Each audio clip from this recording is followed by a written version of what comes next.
Good evening. It's 6:01. I'd like to call this meeting to order. This is a regular meeting of the Manitou Springs City Council for August the 15th, 2023. We'll begin with the Pledge of Allegiance. If you'll all join me, please.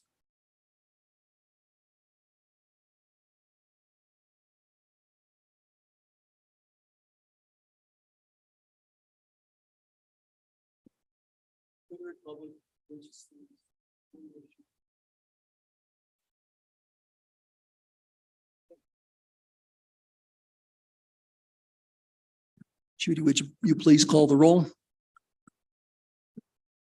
City Council members Judith Chandler, Present. John Shada, Julie Wolf, Here. Michelle Weatherholt, Here. Mayor Pro Tem Nancy Fortune, Present. and Mayor John Graham. Present. Thank you. Thank you. Okay, so the next item of business is the approval of the agenda. Council members, you all have a copy of the agenda in front of you and had a chance to look at it. So I would seek a motion to approve. So moved. Motion to approve by Councillor Chandler. Do we have a second? Second. A second by Natalie. Oh, I'm sorry. The motion was by Mayor Pro Tem Fortune. Thank you. Okay. Any discussion? Let's go ahead and vote.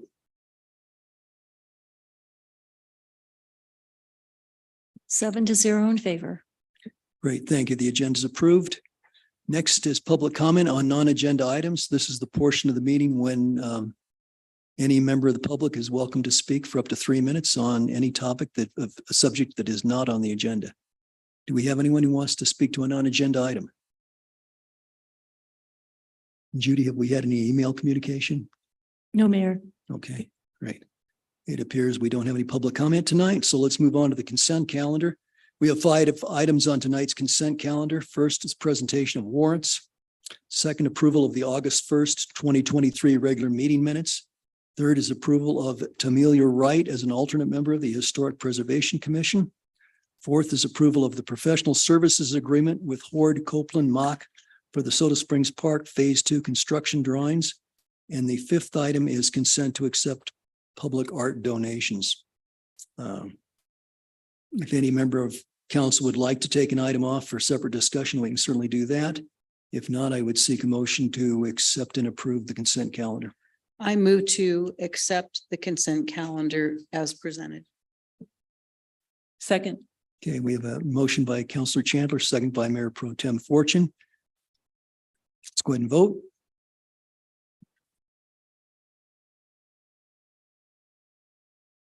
Seven to 0 in favor. Okay, great. Thank you. So the consent calendar items are all approved. Next, we have 2 presentations tonight. The first will be our 2023 community survey reporting and analysis. That'll be presented by Alex Treefy, our public information officer. Denise, did you want to? Mayor, we just heard from our consultant and he is stuck on I-25. There is an accident. Wondering if we could move forward with the e-bike presentation first and then go into the community survey. Okay, that sounds good. If council has no objections, we'll go ahead with the City of Manitou Springs e-bike program then. Any objections?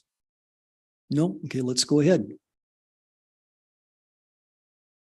We have Kevin Stevenson, our parking director.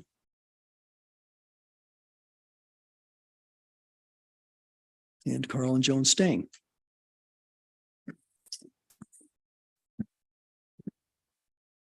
Good evening, Mayor, City Council, Kevin Stevenson, City of Manitou Springs Mobility and Parking Manager.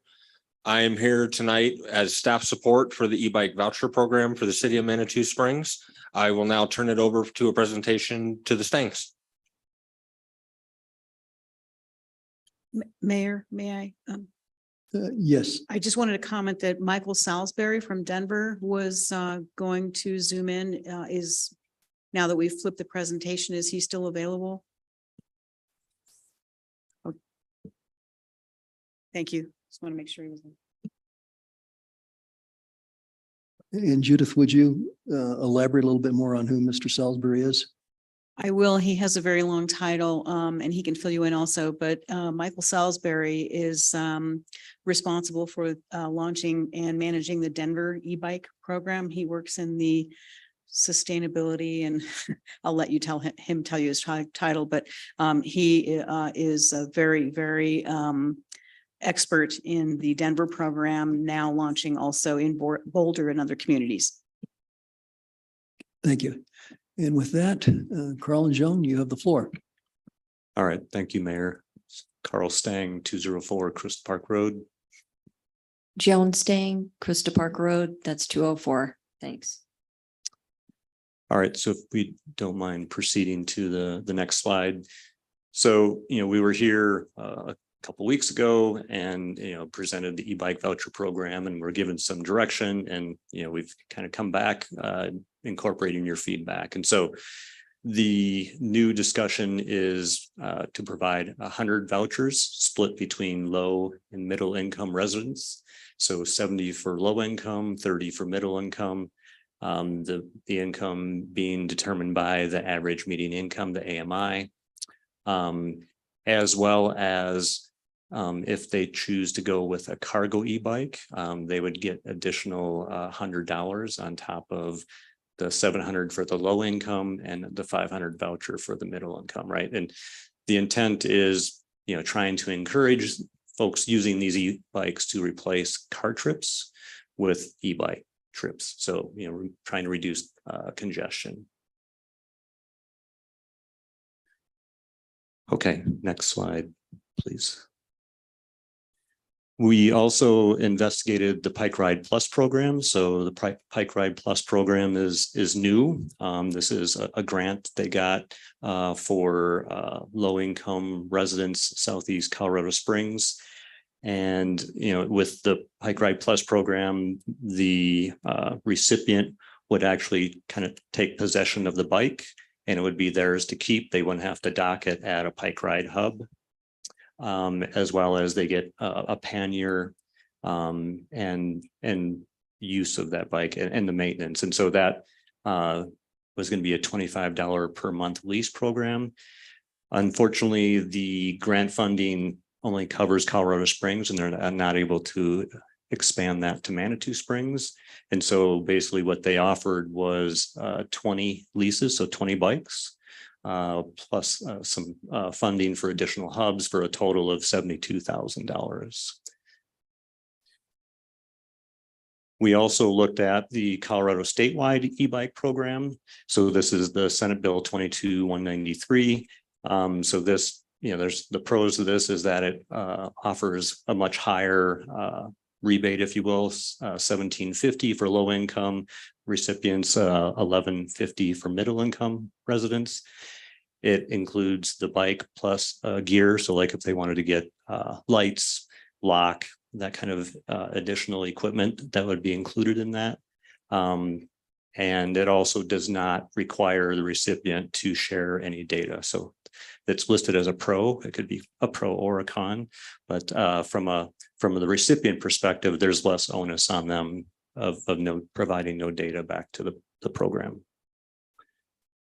On the con side, the requirement is that recipients have to be 18 years or older. It is only for new e-bikes, not consignment. The recipients are randomly selected via a lottery program. So there's no guarantee that, if I show interest in this program and meet the requirements, I still might not be able to get a winning voucher, if you will, for the e-bike. And so it's much more random and not as predictable. And so circling back to the Manitou program that we started with, we're targeting residents 16 years and over, a voucher for used and new bikes, of course, from qualified, the 5 qualified shops. We're definitely trying to be much more resident centric, focused on the low and middle income residents, hoping to provide, a real benefit of reduced traffic congestion, as well as the health and wellness benefits. And, the last bullet point just talks about, kind of the obvious, but, this is in alignment with our Plan Manitou and our transportation mobility master plan and the mobility and parking board. And so pros continued. If we were to adopt this, we would be first to the small city to adopt an e-bike rebate program. And I think that's important, right? To show why Manitou Springs is better and different than all the other small communities in the state of Colorado. And we, feel that this would help, that the vibe and the interest around that would help attract more cyclists and other visitors, right? Because we'd be known as being bike friendly. And for me personally, I think the data collection is a really important component of this to measure the success and to give us feedback on whether we want to extend, expand, and apply for future grants like the 2024. And so just going through the budget, so breaking it down, so 70 vouchers, $800 each, 56K, the middle income at $500 or at $600 each. So that's assuming the cargo e-bike, 18,000. We have 1,100 for postcards, the logo, stickers and t-shirts. We are in the process of reaching out to the shops to see if we could maybe defray some of that cost with donations. But, assuming that we don't get that, that would put our budget at $75,800. All right, questions? Judith? Thank you, Mayor. First of all, full disclosure, I just needed to be said that I am authoring this proposal along with Joan Stang and a tremendous amount of incredible staff support. So I just wanted the council to know that when we originally brought you the original proposal, all of the infrastructure of that original proposal, including the bike shops that we've added and everything else is the same. There's no change in that. What changed from that proposal to this was council's clear direction that you wanted it to be an income-driven program. You wanted us to fully vet the Colorado State program, and I have a few comments on that. We did reach out to Pike Ride Plus and did meet with them. We had a meeting here in City Hall, hoping that they would help us with the program. That $72,000 that they came up with is our cost, and that would not include implementing some of the other infrastructure costs that go in with installing a Pike Ride station. So for only $800 more, we felt that while we needed to bring you that information so you can make clear, knowledgeable, informed decisions, we felt that our voucher program was more of a resident-centric program, which based on the community survey, I think we could use versus the Pike Ride Plus with the 20 leases. With the Pike Ride Plus program also, they target low income. And so what area of Manitou, they were going to target only one area of Manitou. And it is $25 a month per for the recipient. So it's still $300 a year. And if the recipient can't afford that and can't pay for it, the bike is taken away. It's not a bad program, but we didn't feel like it was a good fit for us. The state program actually launches tomorrow through the Colorado Energy Office. You can, I know that because you can, whether you're interested in the program or qualify, you can sign up for updates. Their program is completely random. It is a lottery-based program. You apply online, and then they let you know if you are randomly selected. They have not said how many vouchers. It's only open to 1 week per month. And it's once if you were to receive a voucher, then you have to upload and prove your income and residency requirement. So we do have a 1-year residency requirement that is unchanged from the original proposal. So we came down from the $100,000 ask. We're now at $75,800 with some possibilities of the $600 being an optional because the fee, because the bike shops seem interested in donating to that. So if you have any other questions, I think Mike Salisbury would also be a good person to ask any questions you might have. Thank you, Judith. Other council members? Questions? Natalie? I just had a clarification question. So just for the purposes of this discussion, we're talking about Pike Ride Plus. We're not talking about Pike Ride. So the Pike Ride agreement and everything that we're working on with them continues. We're just not looking at this one particular program. Correct. Thank you. Other comments or questions? Nancy? First of all, I think this is a stronger program by making it income dependent and taking out the bike lockers at this point in time. So I'm thankful for that. Secondly, I want to make it very clear that I've always been very, very, very supportive of an e-bike voucher program. If there was confusion about that, I'm sorry. I just thought that the program that was brought to us previously could be stronger, and it is now. And lastly, I'm very much hoping that you will continue to work with the Pike Ride, because I think that there still remains tremendous potential there for the partnering with them on their voucher program, and also with the state. And thanks to Alex, I know that he put it out on our website, the state program, so that folks might be aware of that and use that as well.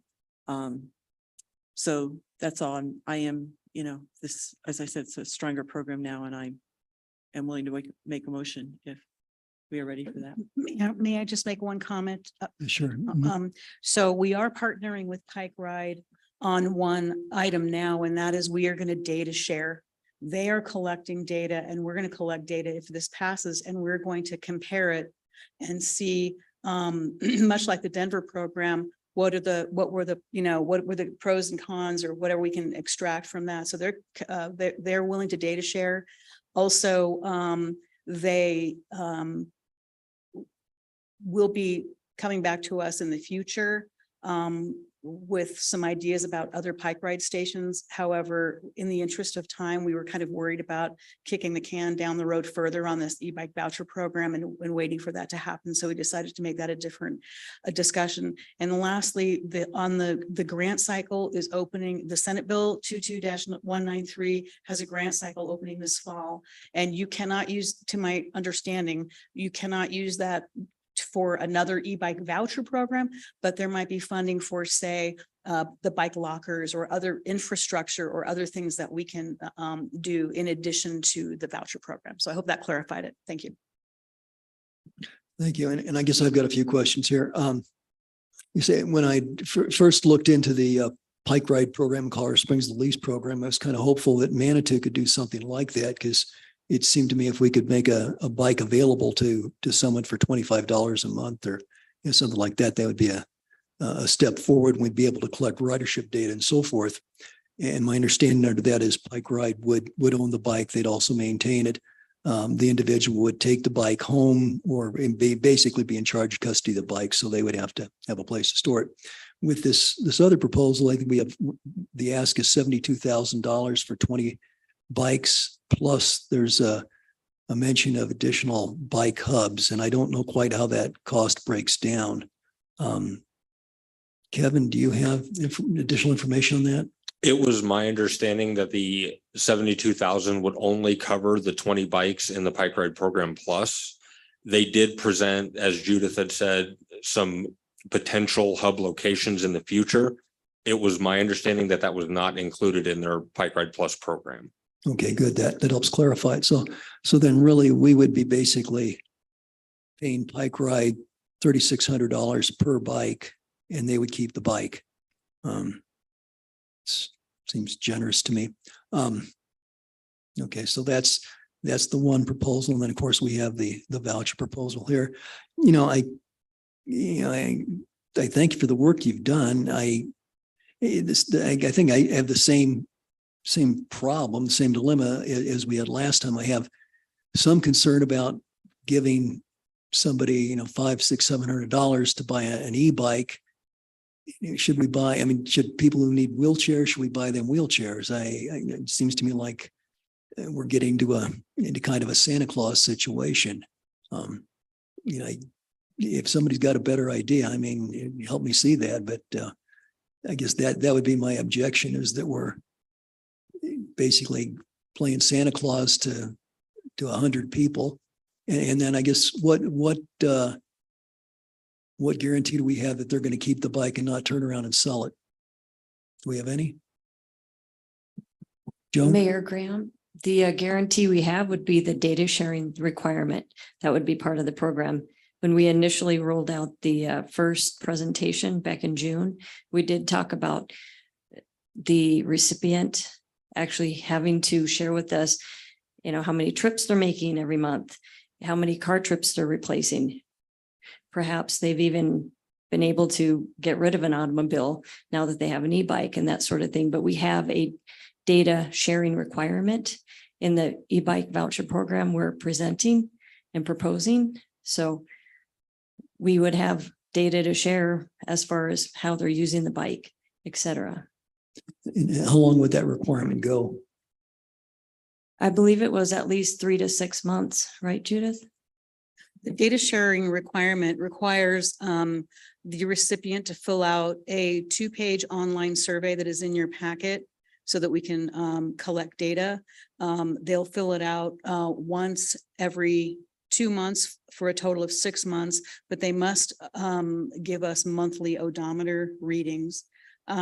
So with the 5 bike shops that we've vetted, how the system would work is we mail out a postcard to every resident. There's an online, it's posted on the website. We were looking at a September 15th or so launch date. We have vetted that there is staff support to do this. And then Joan and I volunteered to collect the data. Once the voucher, once the income and residency requirement is provided, then a voucher is given and they must use it at one of the 5 bike shops. Of course, our 2 bike shops in Manitou Springs, we are really focusing on those 2. And then they must provide us with the serial number of the bike. That's really the best tracking that we have. Maybe Mike Salisbury can give you a little data of the incidents that may or may not have happened in Denver, if you are interested in that. Okay. I guess when it comes down to the money, I could see putting the money into infrastructure that would improve the bike environment here in Manitou and make it safer. Maybe bike lock or something like that. I think that'd be my druthers, to have public money stay as public assets.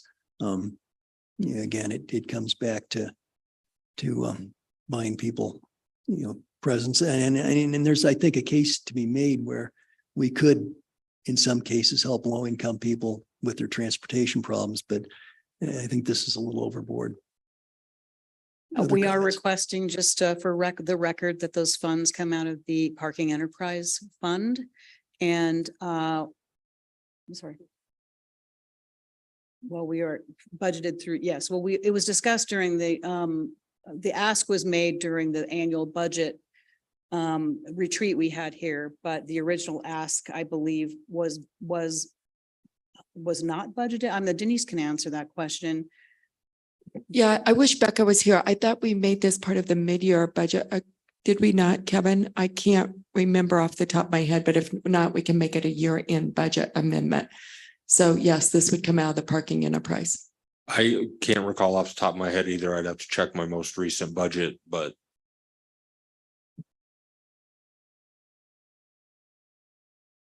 Okay, thank you. Julie?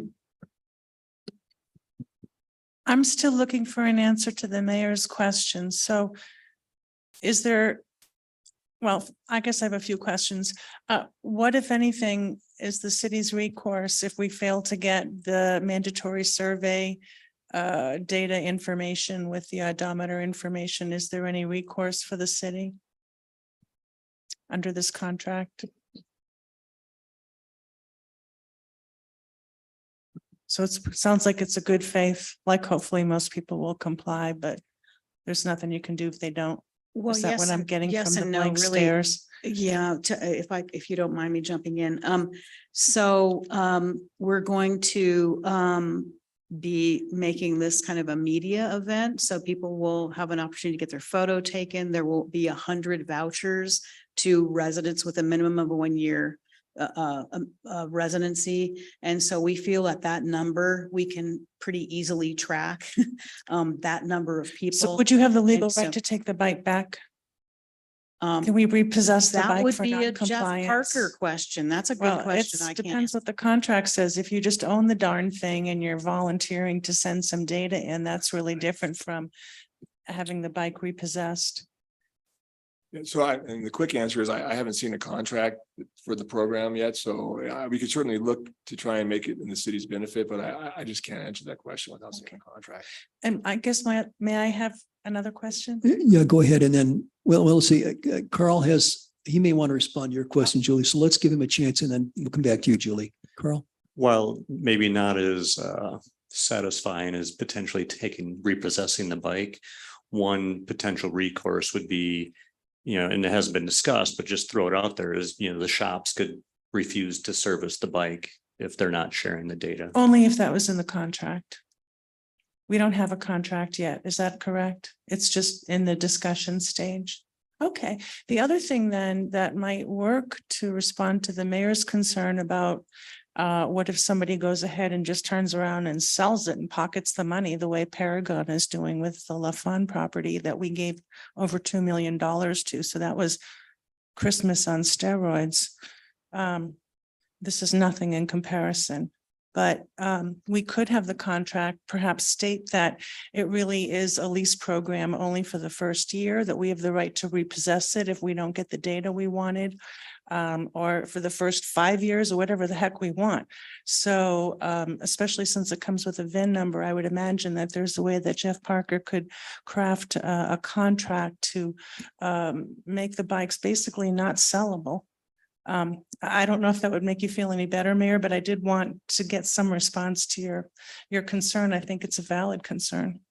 Thank you. I also appreciate your insight. Jeff? Sorry, I mean to cut you off. I also expect other communities have, I don't want to reinvent the wheel, so I probably look to what other communities are doing to help ensure the program's being followed the way people intended. So I can't come up with quickly, but I'm sure we'd have some good ideas for you. Okay, thank you. Other council, Denise? Mayor, I wonder if we would want to ask Mike to give his perspective of what they did in Denver and how it's worked in the contract and those, he's put it in place. And so maybe we would want to get his perspective. Mr. Salisbury, you're being asked to respond. Did you hear the comment? Sufficient where you can respond?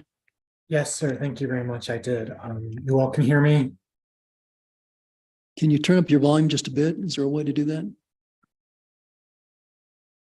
Is that any better? Yeah, that's better. Okay. Okay with everybody? Okay. Yeah, thank you so much. I appreciate getting an opportunity to speak here today.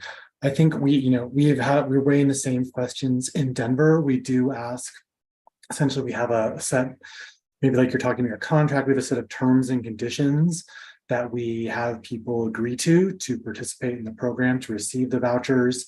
One of those terms and conditions is their need to possess the bike for a year to make it, so they should not be turning around and selling the bike. I will tell you that it is challenging to enforce that from our end. I think we have seen that a couple times where we've had someone seen them try to resell a bike, and we've reached out to them and be like, you can't do that. And so try to stop that from happening. It becomes harder with the scale of the number of bikes Denver has. I think it's much more manageable situation in Manitou Springs to keep tabs on the bikes that have been sold as part of the program. I do like the idea, again, if you have that small number of bikes, of having that kind of like leased to own model for a year, so you have some recourse that you can put in those terms and conditions. Say if you for some reason you sell the bike or you can't give us data, then you are required to not give us the bike back but return the voucher money. And I think that's a legal question, but I think we can put those in the contract, the terms and conditions, whatever that might be, to require that and put the onus on people to not be able to do that.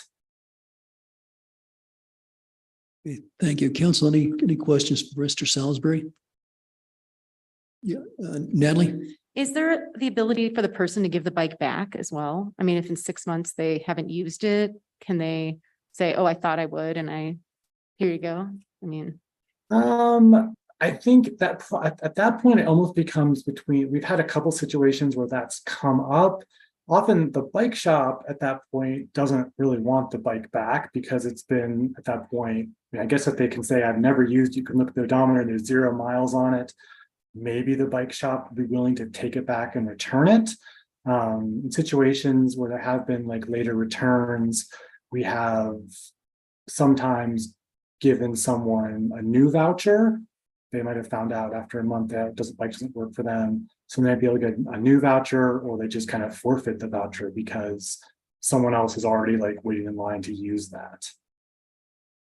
But I think after a certain point, it becomes really difficult for, bike shops will have their own return policies. If you buy anything, you have 90 days with which to return it for a, full refund or something like that.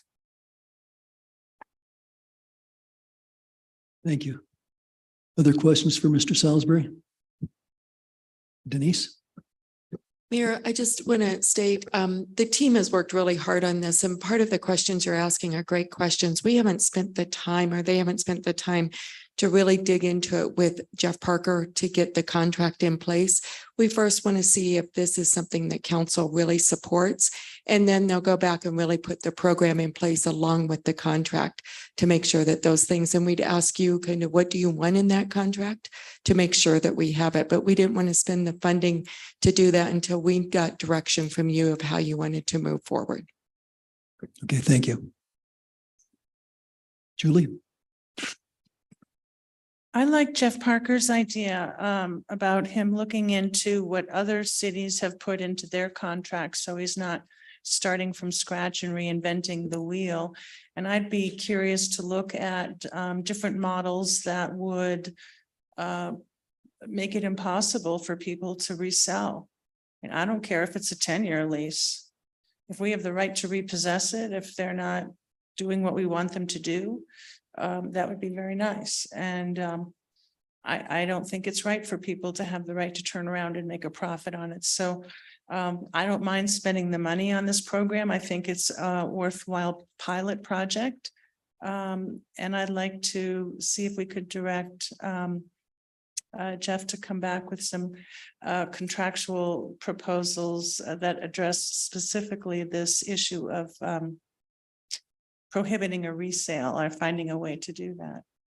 Yeah, I'd be happy to do some looking into that. I have the suspicion that it's going to be difficult to do a perfect, contract, and then contracts are only as good as the paper they're written on. I expect that we'll have some good options for you, but I also expect that the amount of money involved to try and recover via repossession that could be pretty tricky. Too much hassle. Yeah, I mean, legal costs of that, other issues dealing with trying to repossess something that like on somebody's property, you're gonna get into other issues there. I think you're probably gonna be better served, frankly, with making sure you have good vetting of the individuals who qualify for this. I'm not sure how you do that, but I think, the right people doing this who can demonstrate an interest and maybe some kind of, I get worried somebody's just gonna move out of the community. You never see them again. So I think there's maybe some options there, and who you pick and who you allow to do it. And I do think there are protections we can put in place. So I'm happy to do some more research on that, but I don't think I'm going to get you to a perfect answer, unfortunately. Okay, thank you.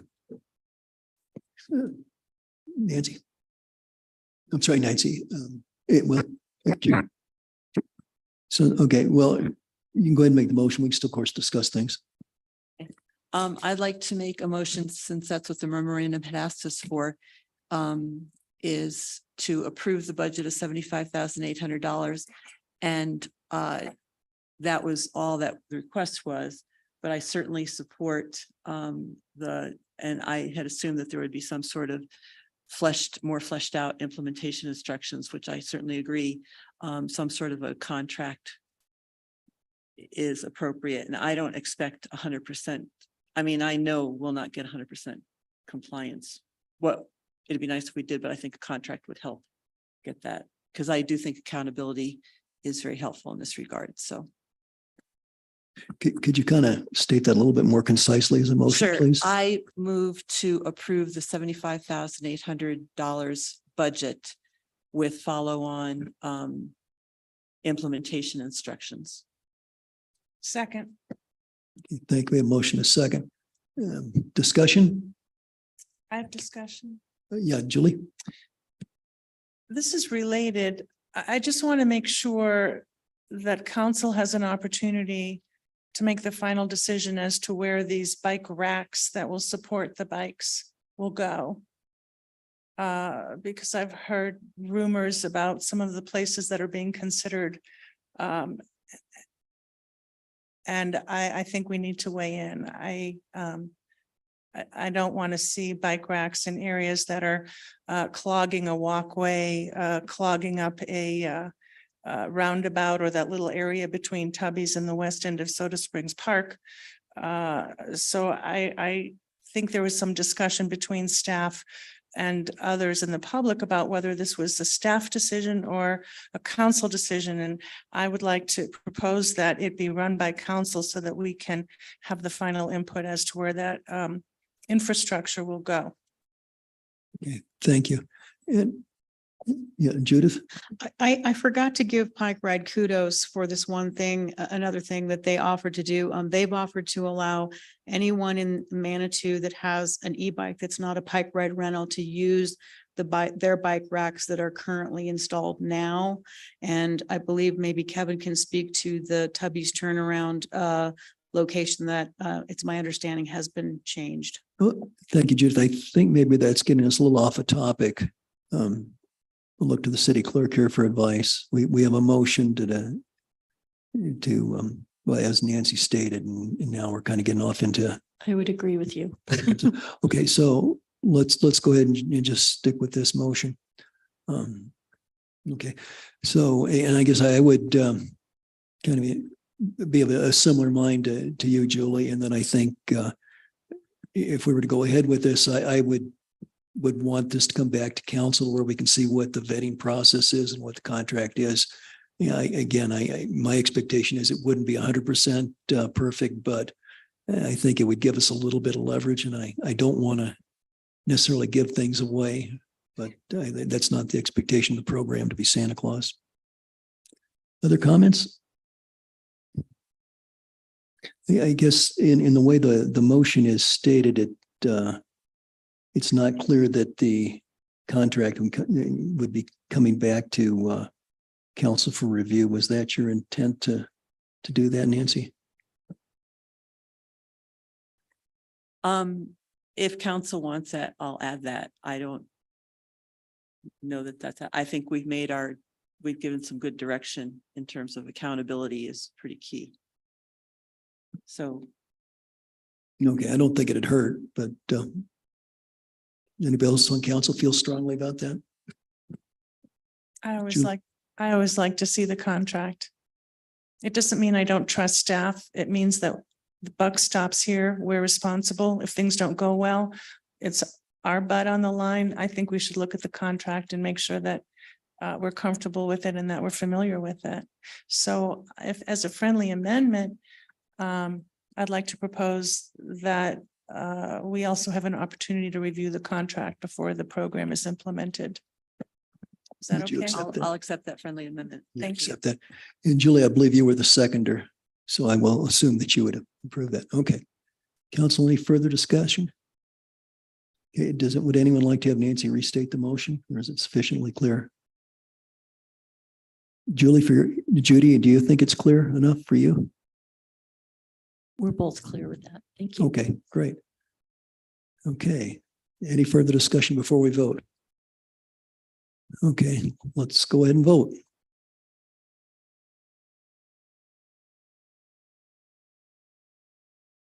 We have a 6-1 vote in favor. The one no vote would be Mayor Graham.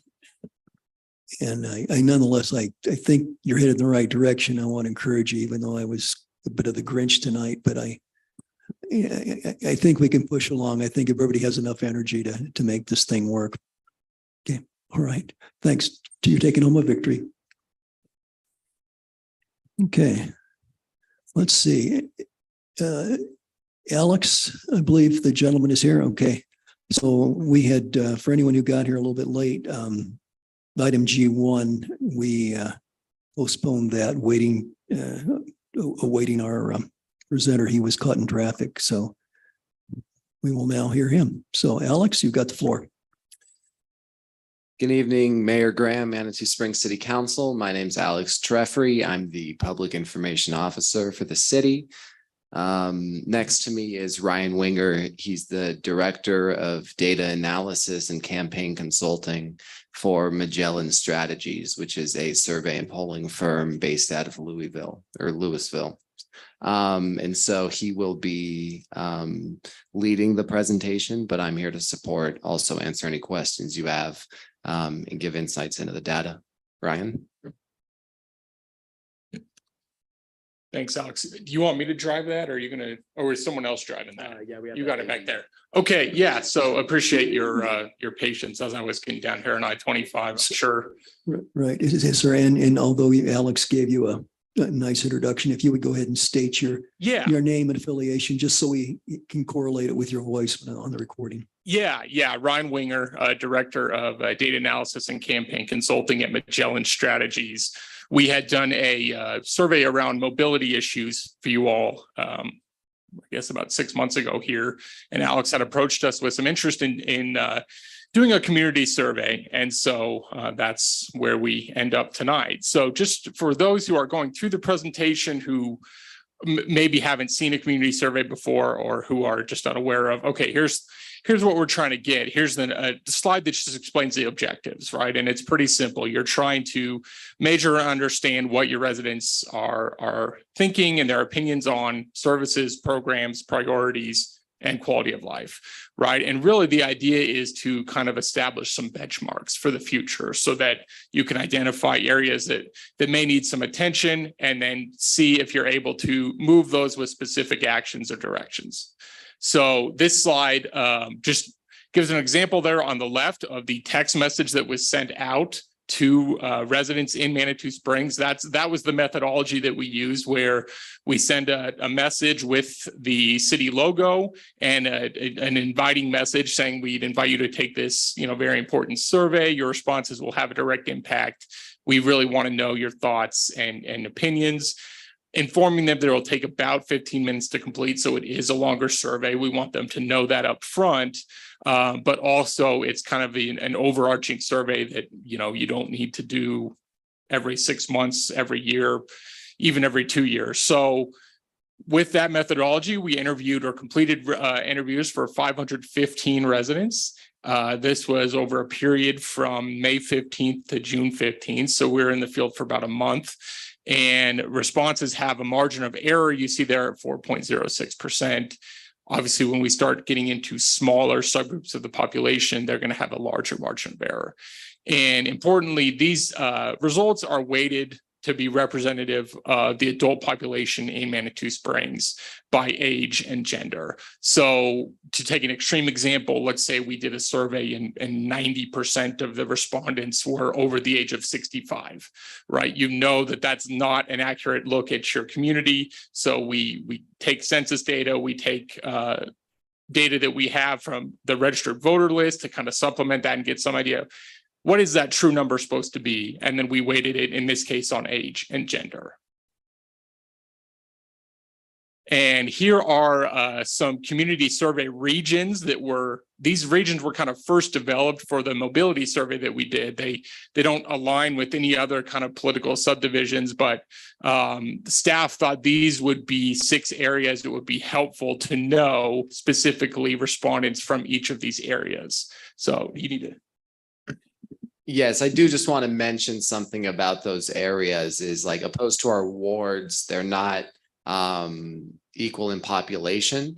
But when staff made those areas, it was the idea that they're generally equal in what their livability is like, what their distance to, for instance, like tourist attractions are, or how their neighborhood's laid out, or if they're downtown, things like that. And the wards don't necessarily do that. So although these aren't population equal, we think that they're representative of livability, really. Right, yeah, the thinking was, okay, if we know what ward they're in, are they in the north part or the south part? Because it matters, you know, these ended up being more helpful for staff to kind of evaluate. So let's get right into it. As far as quality of life questions, very, you know, just typical questions that we're going to ask in any community survey. How would you rate the city of Manitou Springs on the following quality of life aspects? And just in the interest of time, I'll move through these pretty quick, and then we can obviously take questions at the end. But really a pretty strong measurement here where you have 85% saying excellent or good, with 35% saying excellent. That's, you know, it's above average from our clients that we've surveyed here in the last 18 months or so. So nothing to really raise a red flag there at all. And we'll have 2 slides for each, as this one will show the results by those areas. So slight differences there in terms of, you know, you see area 2 where the fair measurement pops up a little bit, but in general, overall pretty positive across these 6 areas. Then we ask, drilling down even more, how would you rate your neighborhood as a place to live? And even higher, 89% say either excellent or good. So 46% say excellent. Makes sense. They're closer to their neighborhood. They kind of have more of an attachment to their neighborhood than they do to the city. And again, you see very, very high ratings for each of the 6 areas as well. Manitou Springs is a place to live. You know, we're kind of asking very similar questions at this point. I mean, someone might say, okay, how does that differentiate between the first one where you're rating the overall quality of life? We're just going at it a little bit different way just to see if we can tease anything out. But in this case, we're still seeing 85% saying excellent or good, including 41% saying excellent. So nothing really jumps out as being different in any case on this measurement. And then again, you see it there by the areas as well. Okay, so here's where we're starting to get a little bit more specific, right? And not just general overall quality of life. How would you rate Manitou Springs as a place to raise a family? And the first thing you notice here is that you do see the no opinion pop up a little bit. There's 12% who say never thought about that, never raised a family here, you know, for whatever reason, they don't really have an opinion on this question.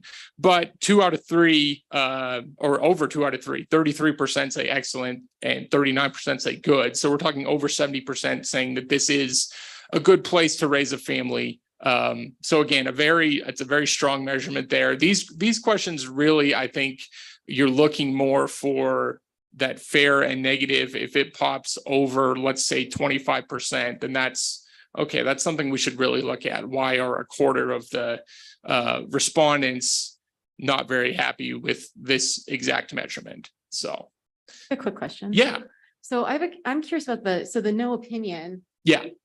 I'm surprised that impacts the overall data, because like if someone says I have no opinion, assuming they don't have a family, why would that 12% then take away from the results?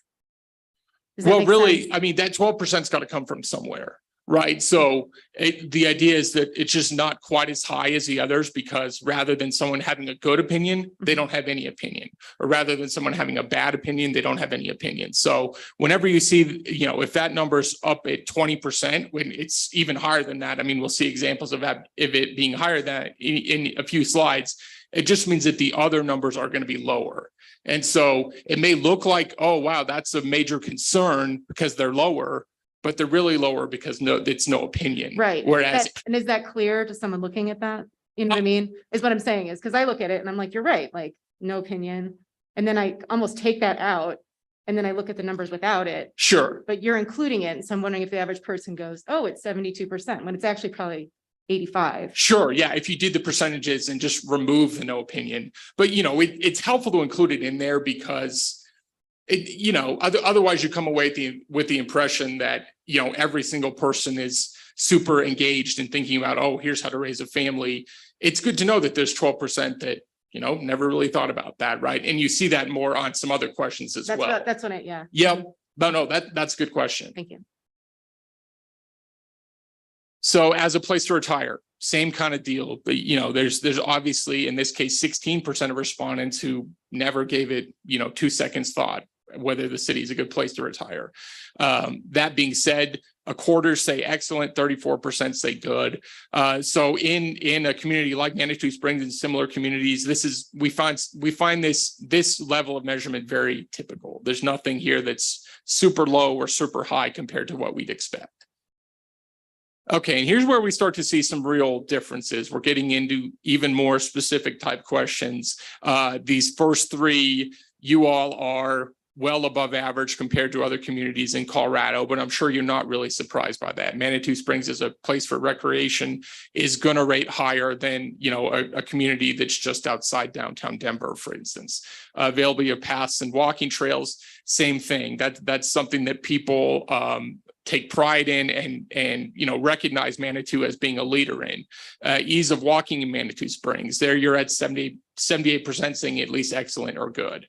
And then you see the first case where the fair and poor really kind of jumps up to near 50%, where nearly half of respondents say, okay, we could do better on this option, or at least I'm not excellent or good on this. And that's the city as a place for dining and restaurant options, right? So as a city council, you know, there's only certain things that you can do to kind of address that as a policy issue, but it's something that, you know, we want to kind of get outside the realm of that and just say, okay, just in general, what do you think? You know, whether council could snap their fingers and fix this tomorrow or not, we want to know.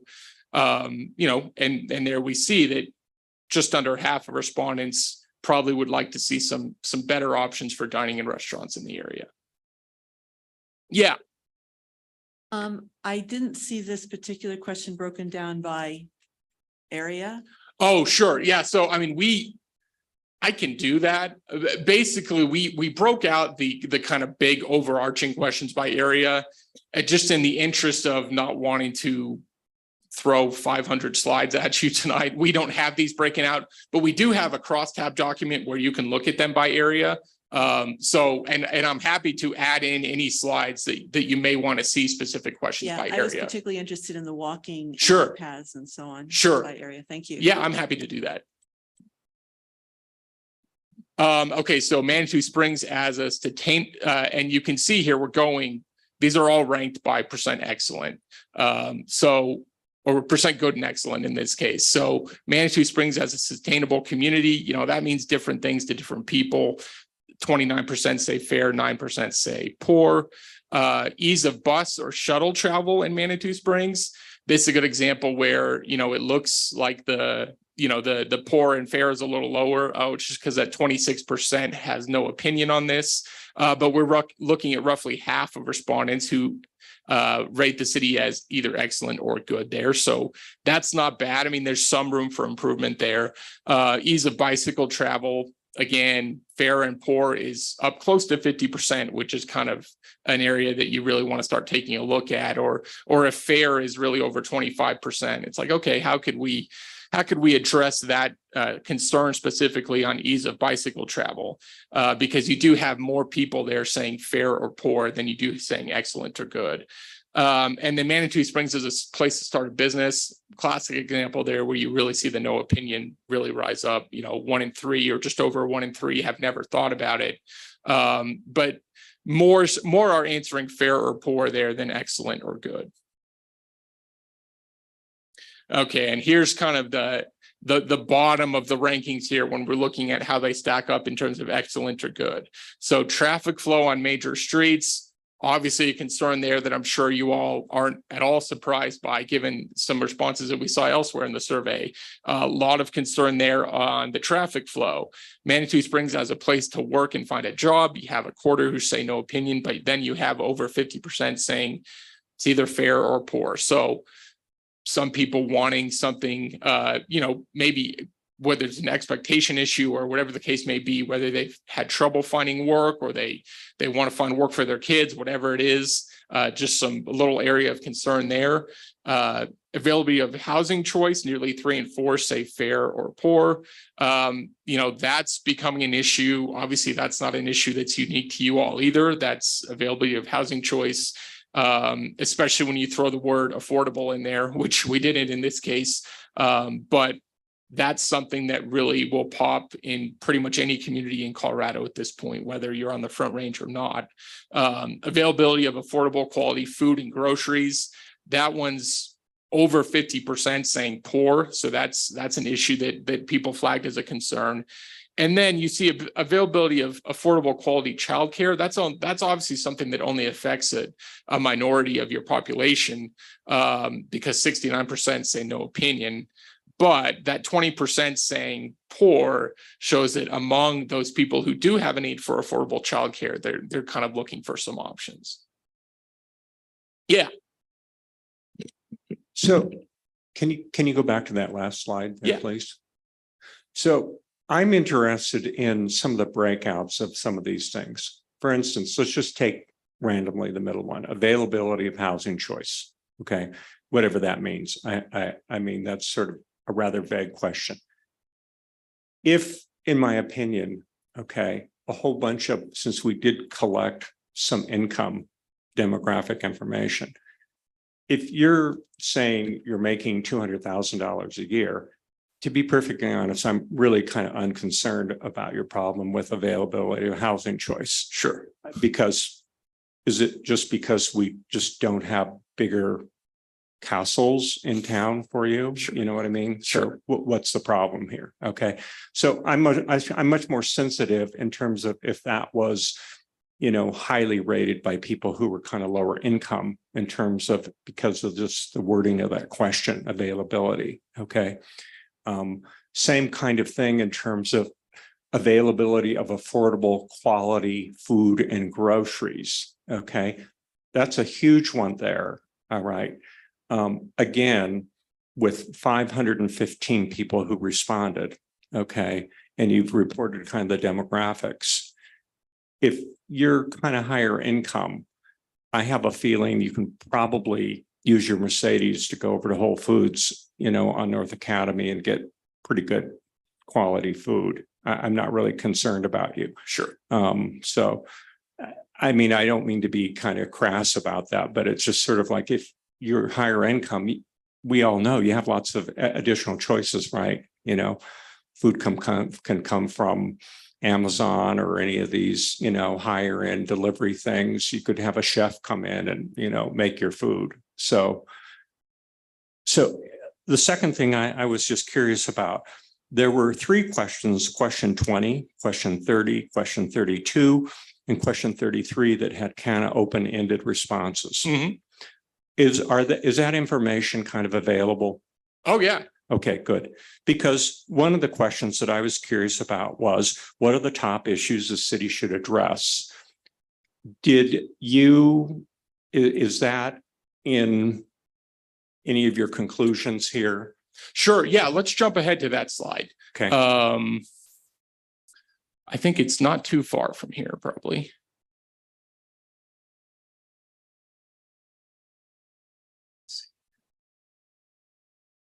So that would be slide. I know you had some of those conclusion things, but I'm just kind of curious about, oftentimes it seemed like you picked, you know, there was like 16% said something, right? It's Yeah. slide 32. Yeah, 32. Yeah. Thank you. So I'm just interested in the diversity of what are these top, issues that the city should, address. And I realize that there may be some themes in there, and then you just try to just kind of eyeball those themes. Yeah. So really, I mean, we're talking about 515 respondents. So it's a lot, but it's not overwhelming, right? To go through there and just kind of categorize them individually. Oh, this person said parking. This person said X. This person said I guess X. what I'm wondering about, so you stated some statistics, like one of those things, I think you said 16% of something. Okay. All right. So is that 16% of people who responded and filled that out in terms of 20? It's sort of kind of Natalie's question. Was the vast majority of people didn't fill that out? Okay. And give us kind of a narrative answer there, or, what is that? Help me with that. Yeah, sure. So it's the people who filled it out. But really, I mean, at this point, when you get to this point in the survey, we very rarely see someone dropping off. I mean, if we've got someone to this point, they're plugged in, they're going to give an answer. Right. Right. So we don't, there are people that say, Not sure, but especially on a question like this, the top issues, priorities, or problems, they're going to have at least one that comes to mind, right? And yeah, of course, are there residents of the community that don't have one off the top of their head? Yeah, there are, but they're probably not the same people we've got taking the survey. So, right? so I guess, so, and that's why I'm curious about just the granularity. And Yeah. it seems like to me you're answering that we have accessibility to Yep. that. Oh, Okay. yeah. Thank you very much. Yeah, yeah. So, and it's really just, it's an attempt to kind of put some numbers behind what otherwise would just be qualitative data, right? And so I realize it's subjective. I mean, some people may include 7 different themes instead of 5 or whatever the case may be. I mean, you've got to draw a line somewhere, right? And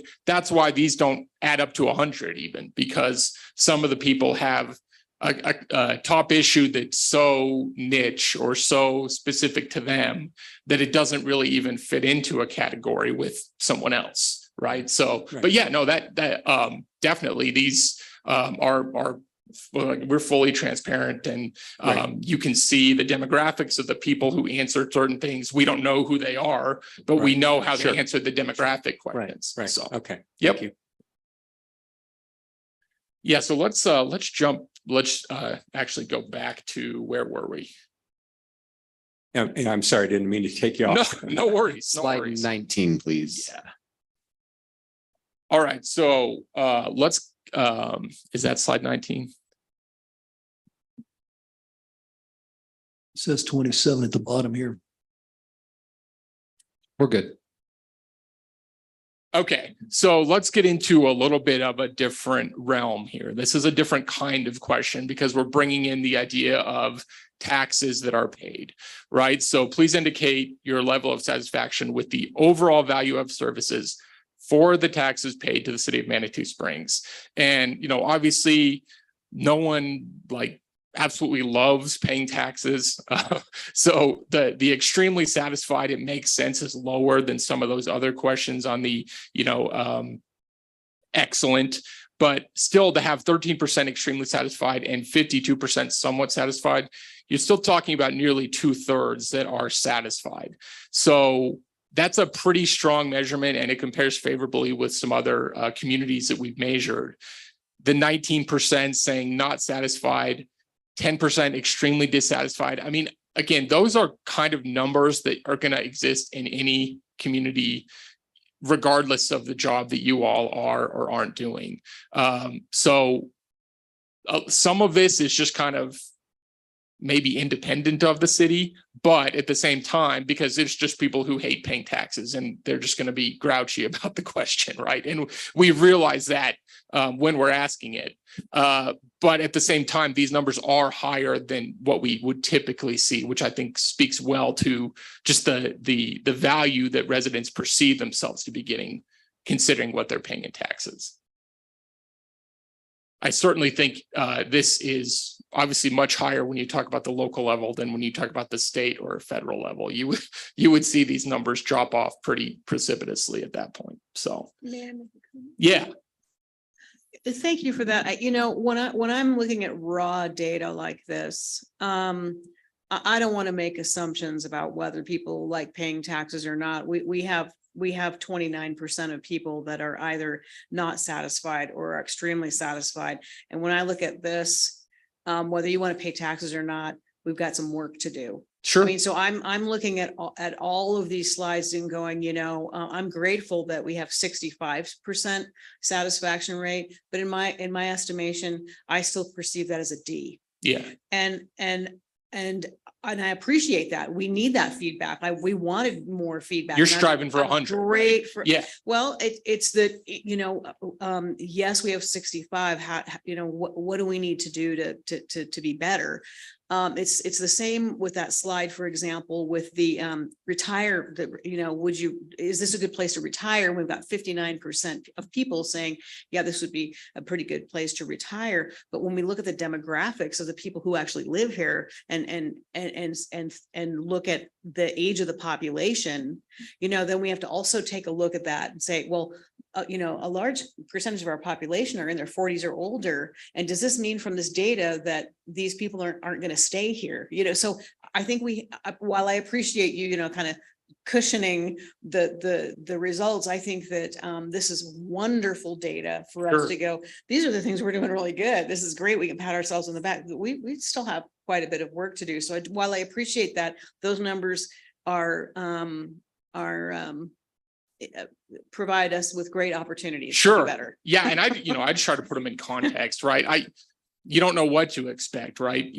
But you may, oh, we're doing terrible because it's 90%, right? I'm just trying to put it in context, but you're right. I mean, you're talking about nearly 30% there where there's work to be done. Absolutely. Yeah. Yeah, and just to note too, I did ask Ryan to some of these questions, put them in the context of trends among other cities, just so because sometimes it's easier to understand that with kind of understanding what other cities are doing. And then at the end too, we'll see us compared to other cities on not all the questions, but some of them. And so that'll kind of give helpful information just to see like how did we compare with this question's one of them is the value of services for the taxes paid to the city of Manitou Springs to other cities. And that doesn't mean that we can't strive to improve, of course, but it's just good to see, how do other cities benchmark, and so we can have that area to compare ourselves to with surveys. Because of course, the whole point behind this survey is to get those temperature checks and to see what that perception is. Luckily, since we use Magellan Strategies, we have that data as scientifically proven with a 95% confidence interval. But I did just want to mention that I did ask Ryan to kind of compare it nationally. So there is a slide kind of at the very bottom of the presentation. Yeah.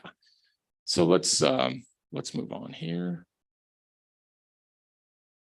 So same kind of question. Are you satisfied with specific city services, right? So we're taking out the idea of taxes, but just in general, please indicate your level of satisfaction with the following city services, ranked by percentages that are extremely satisfied. So fire and emergency medical, unless there's been some kind of big scandal or big issue with the fire and emergency medical services in the community, that's going to rank pretty much highest in any place that we're at.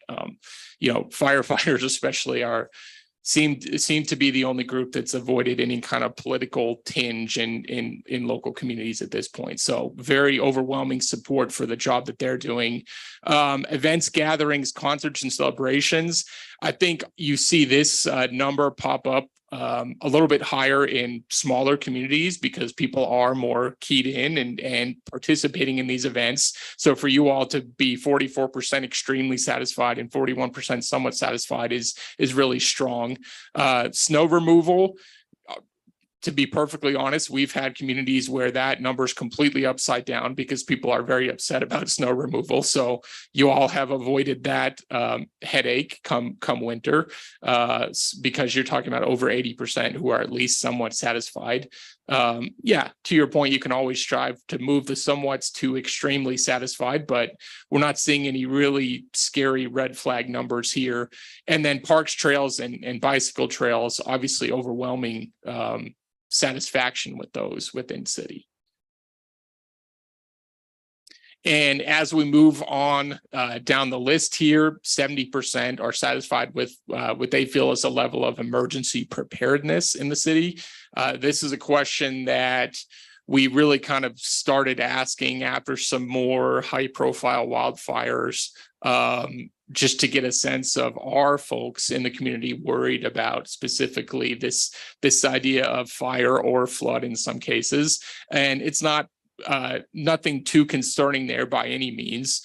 Water treatment, again, every once in a while you have a community that has had an issue with water treatment.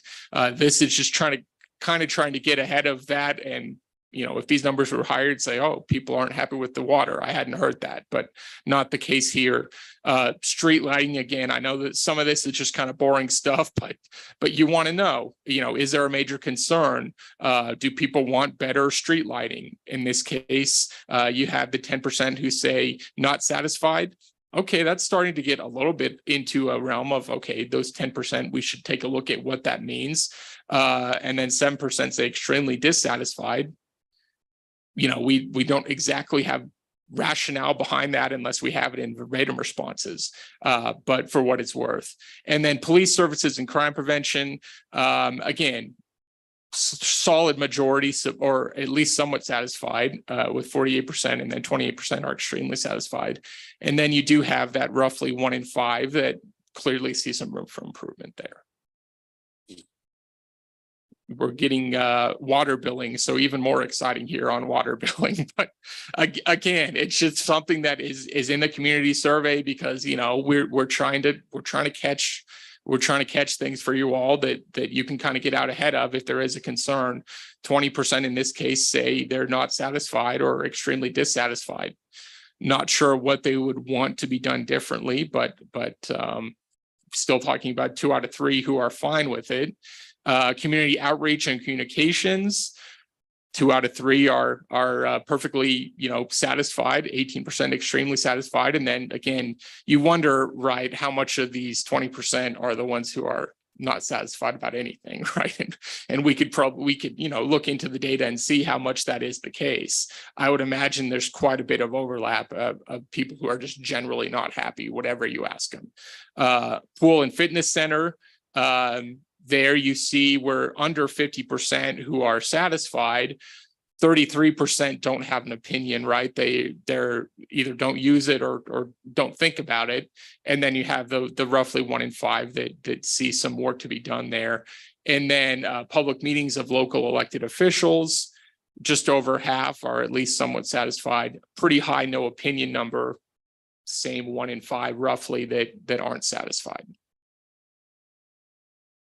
And getting on down to the bottom here, and this is the point where I wonder if our respondents are just getting fatigued. Like, why are you asking me about the municipal court? But again, it's just something that is included. And if you take the survey, you realize that you can go through it pretty quick, right? You're not having to get stuck on stuff that you don't know about. You just say no opinion, like they did there in the case of the municipal court. But as far as street repair, obviously concern there, 20% are extremely dissatisfied and 31% are not satisfied. So that's a red flag that we can kind of flag for you all. And then permitting, land planning and development, where you're talking about, it's pretty evenly split. 38% are satisfied, 30% aren't, and then 32% don't have an opinion because they haven't had to deal with an issue specific to that recently.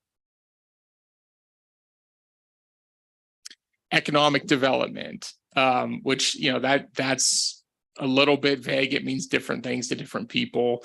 The people that are upset about the lack of affordable groceries, they may throw that in as a concern here, whatever the case may be. But 30% are saying that they're not satisfied, and just under half are satisfied. So in most of the cases here, except when we're getting here to the bottom, the satisfied still outweigh the unsatisfied, although some of them are pretty split.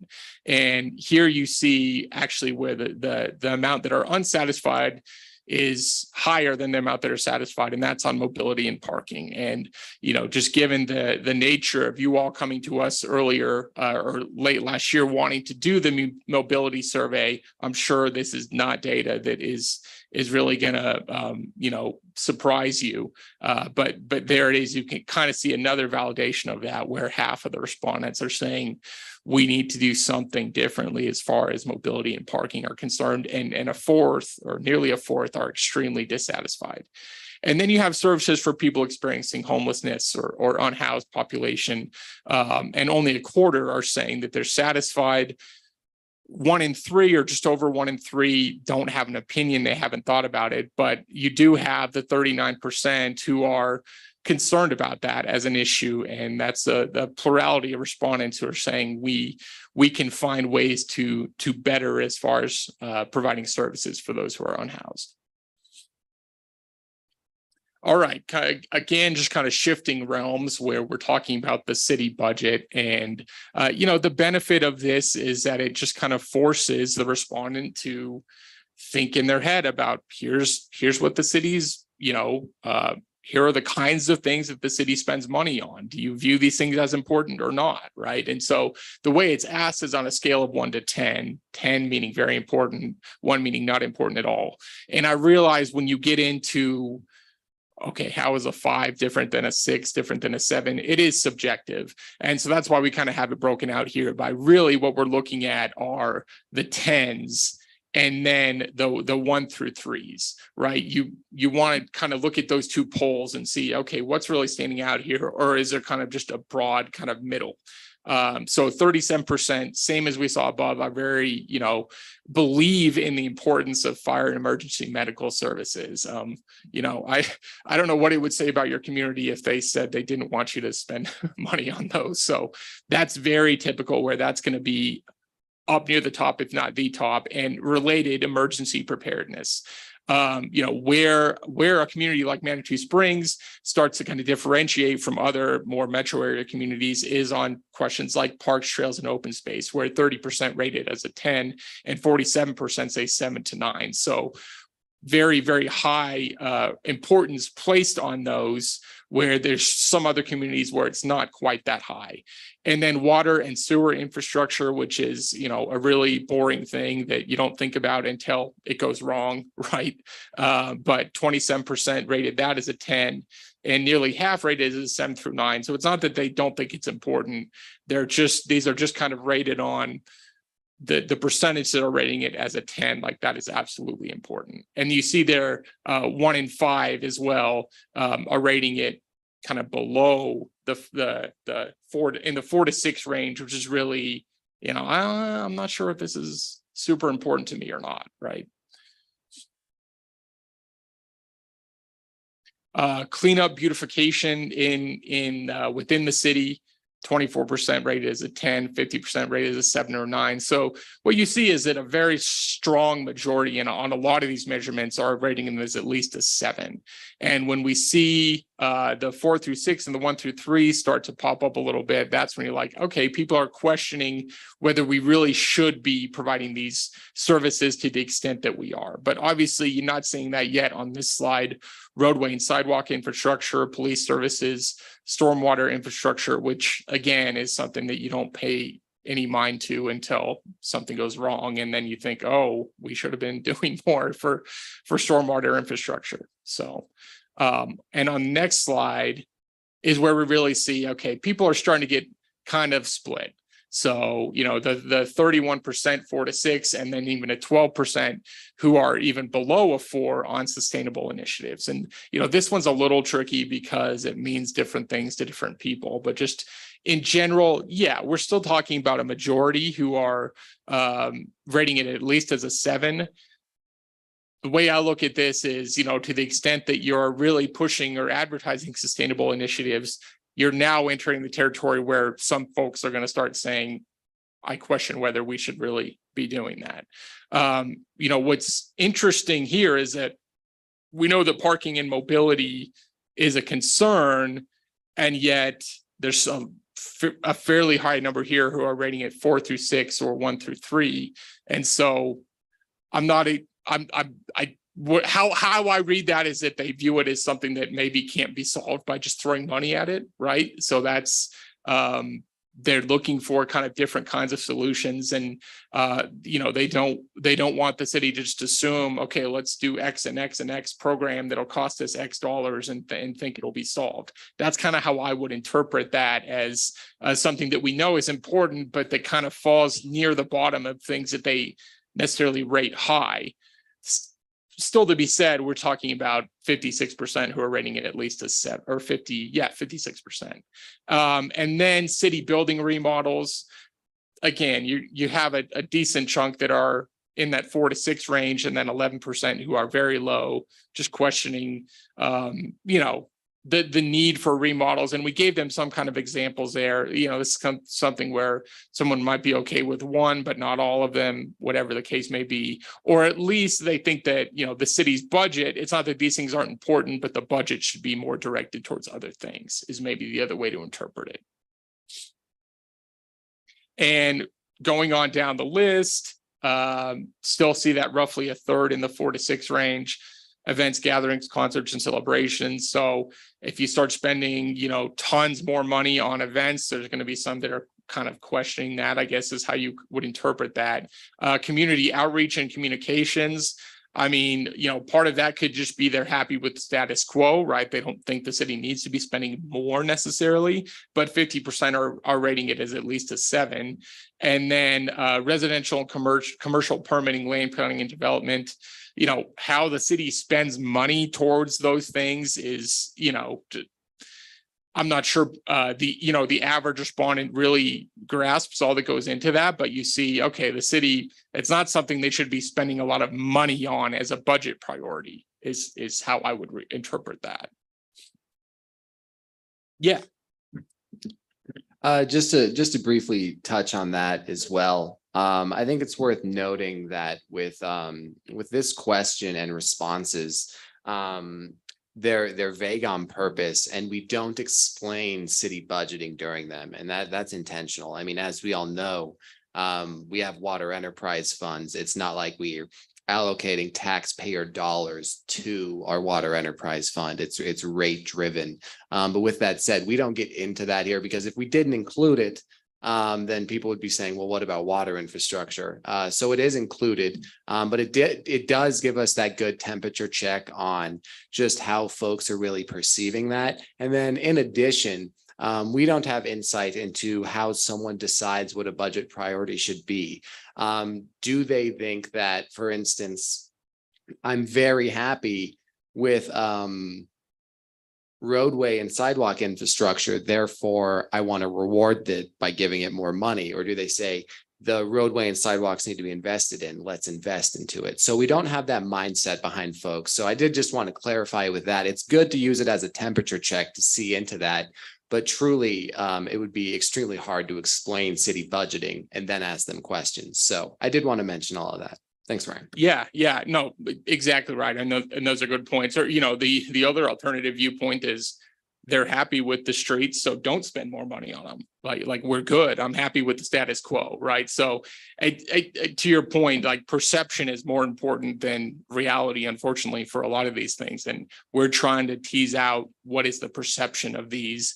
And then, the idea would be, okay, if something really jumps out off the page, you start talking about it, start, bringing it up. Okay, we saw this in the community survey. What could really be driving that? And pretty soon, I'm sure you'll arrive at the answers. So moving on to this slide, which we had, we kind of jumped ahead to it, but didn't exactly cover it. So we asked them, please describe the top issues, priorities, or problems that you think the city of Manitou Springs should address in the next 3 years. So,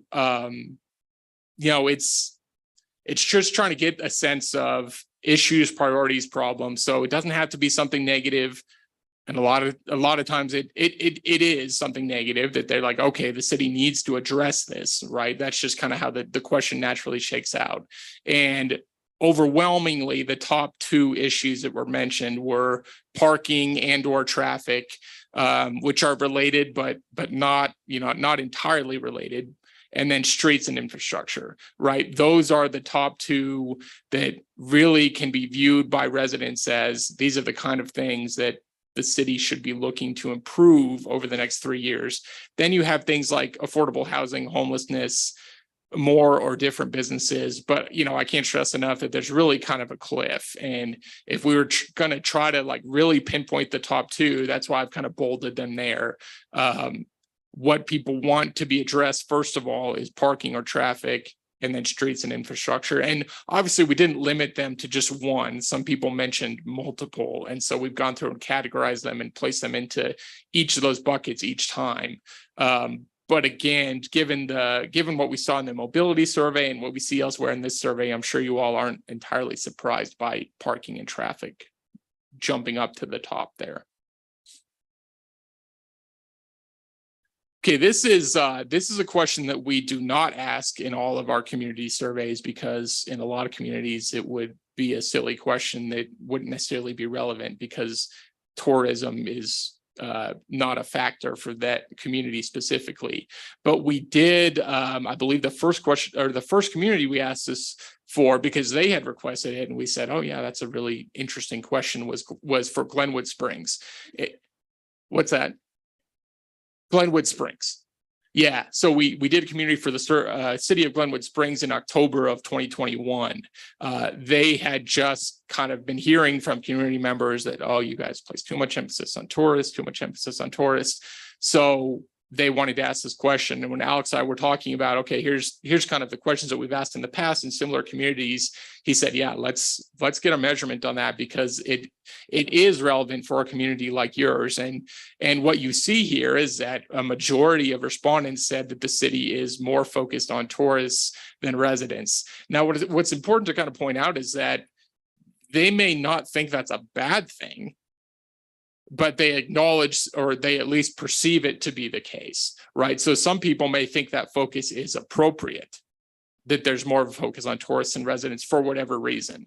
1 in 5 or 1 in 4 roughly say there's a balanced focus, but only 6% say that the city focuses more on residents than tourists. And I think that's kind of the takeaway for me, is that, you know, in really any community, if you have residents feeling like they're not a priority over whatever the other competing entity is, in this case, tourism, something to kind of catch your eye and take a look at, okay, what could we be doing to help kind of address that? And obviously the parking is very much tied into that focus for a lot of people, I'm sure.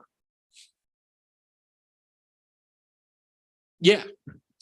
Could you go back one slide, Carson? One thing that I just found interesting, which I want to point out, is that with this question, there really is a correlation between, if you look at the area breakout, on how close to a tourist attraction such as the Incline, the COG, downtown Manitou Springs, how close you live to that area, that you believe the city focuses more on tourists. For instance, like the Crystal Hills area, Crystal Park area is one of the areas that believe it's more balanced, as opposed to downtown or the Ruxton and Capitol Hill area. So I do just want to point that out. It's an interesting bit of information that you can see with that area map, which is kind of why we asked for the area respondents. So I figured I'd point it out. So let's get into a section on land use and planning issues here. Please indicate the importance of the following land use and planning issues. Water use and conservation, clearly people rate that as very important for the city to be focusing on. Historic preservation and cultural resources, 71% say it's extremely or very important. And then 24% say somewhat important. So, I mean, the way to look at these is that they're all things that I would imagine that folks are going to say are at least somewhat important. We're just trying to get kind of an intensity of which do you rate most high to be extremely important. And affordable housing, you see there 28%. I mean, affordable housing is tricky. You do have the 14% who say not at all, because there's obviously a belief among some that that's not the city's job to get involved in affordable housing. And then retail entertainment opportunities downtown, that one much higher percent saying somewhat important or not important at all. So clearly, you know, that's something that, you know, you like that the community is more concerned about water use than they are about entertainment downtown, right? But just kind of helps you to get a sense of where kind of some fault lines may be of whether, you know, folks do think it's important to have more downtown or not. Yeah, go for it. So I'll still let Ryan present the data here. I do just want to talk about that. When looking at the questions for land use and planning, we added these as questions that were directly from Plan Manitou. We all know what that is, but the vision that it gives is interesting because when it was written in 2017, it has vision statements written in present tense. So for instance, the first one is our community is a vibrant arts destination, etc. And so we decided to put those questions in this survey and just ask how much do the respondents agree with them. So when they're answering these questions, it's almost like gauging how much, at least in perception, have we achieved these visions that we laid out in 2017. So I figured I'd mention kind of how we got here. Off to you, Ryan. Yeah, perfect. And, a different kind of question would be to ask whether it's appropriate that these are part of Plan Manitou. That's not what we're asking. We're asking whether they believe these to actually be true or not. So do you agree or disagree with the following statements? Right. And as Alex said, the first one, and actually the one that ranked the highest in terms of people agreeing, was that the community is a vibrant arts destination that uses its assets to enrich lives through unique artistic and cultural experiences. So that's up at 85% agree, including 40% strongly agree. That's a quality that sets you all apart from other communities, which I imagine is why it's part of Plan Manitou. It's a distinct part of what makes the city unique, right? The next one, not quite as high agreement. Oh, sorry, I was on the second one there, that not quite as high agreement on. Collectively, we serve as stewards of our historical and cultural resources, celebrating the ability to guide, inspire, and share our future while recognizing some changes essential to a vibrant community. So as you see these going down, we're seeing just smaller percentages who agree that the community is living up to each of these aspects of Plan Manitou. So our community is the place for health, healing, and well-being. We're still talking about nearly 3 out of 4 agreeing with that statement.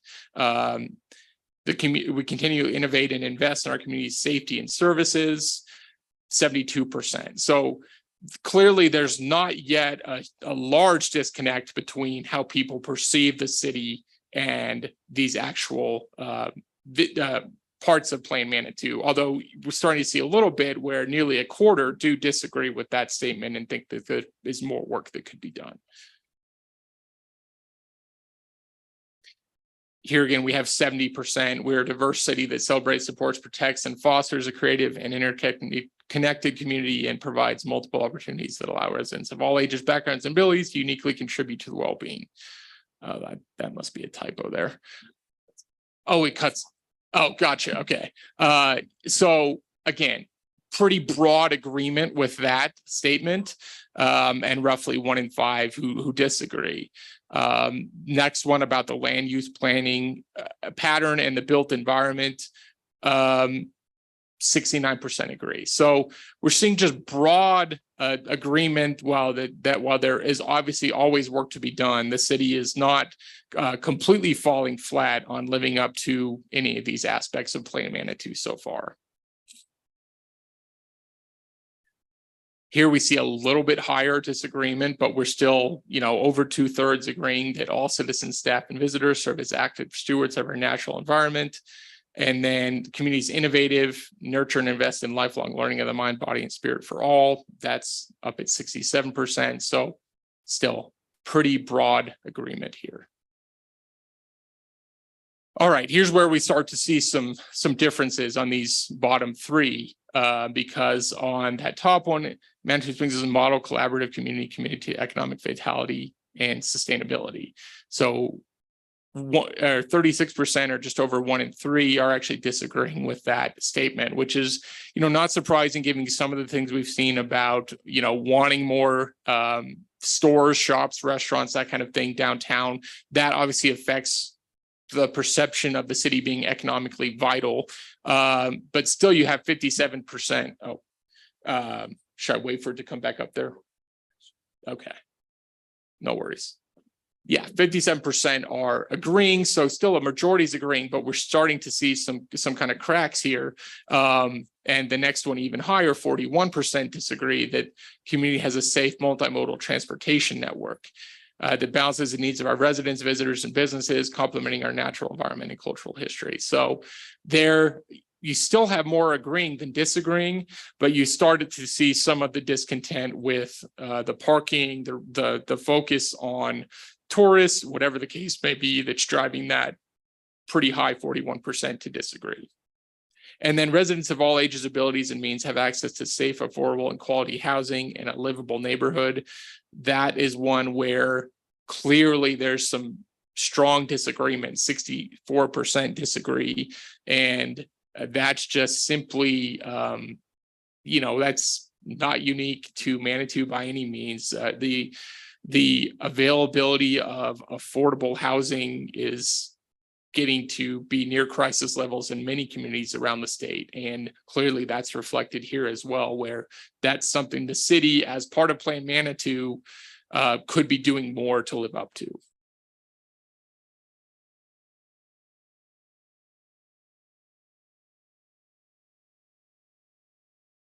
Police and public safety questions, just again, another subset of questions that we're asking respondents to weigh in on.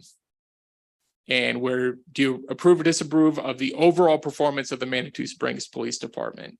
And 70% approve. That's a strong measurement. Obviously, in communities where there has been incidents of controversy surrounding the police, we have in a couple instances measured something much lower than that.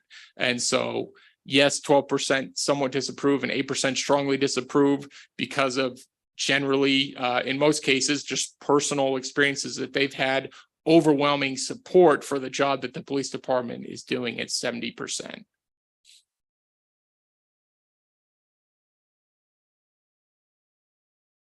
And the fire department, even higher, 68% strongly approve, 18% somewhat approve, and hardly anyone disapproves of the job the fire department is doing. You just have that percentage that are saying no opinion because they haven't had any occasion to deal with the fire department recently.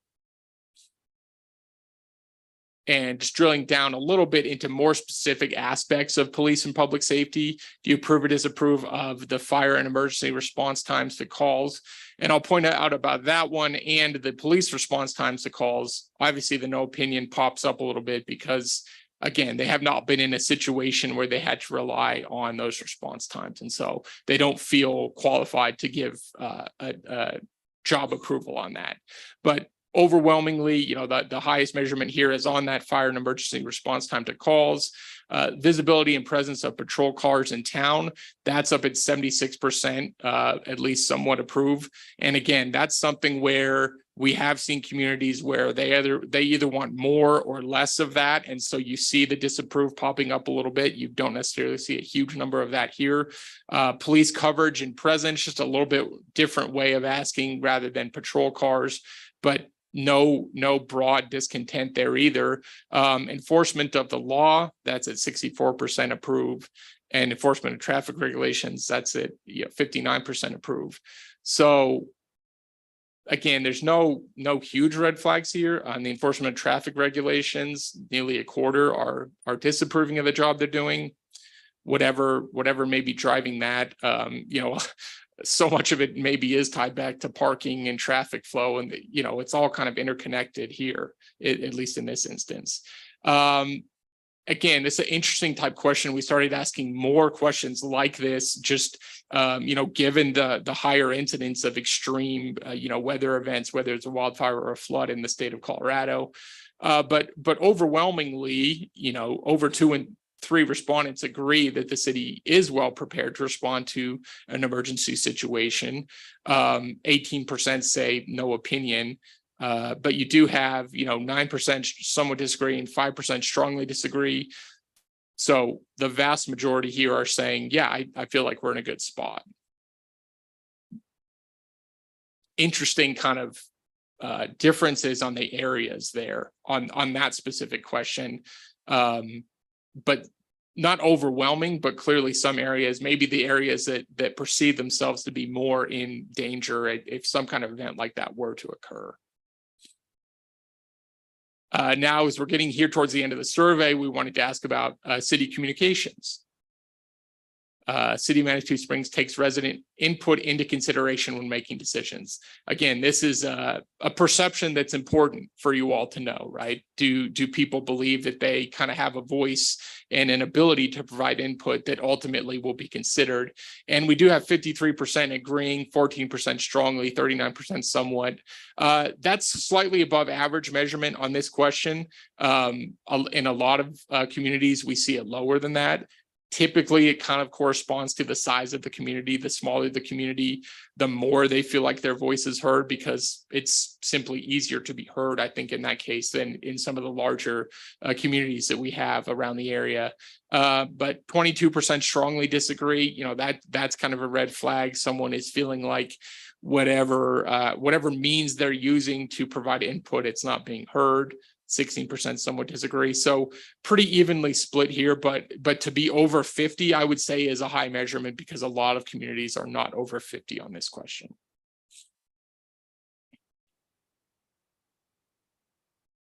Trying to get a sense of, okay, where are you specifically getting information about the city?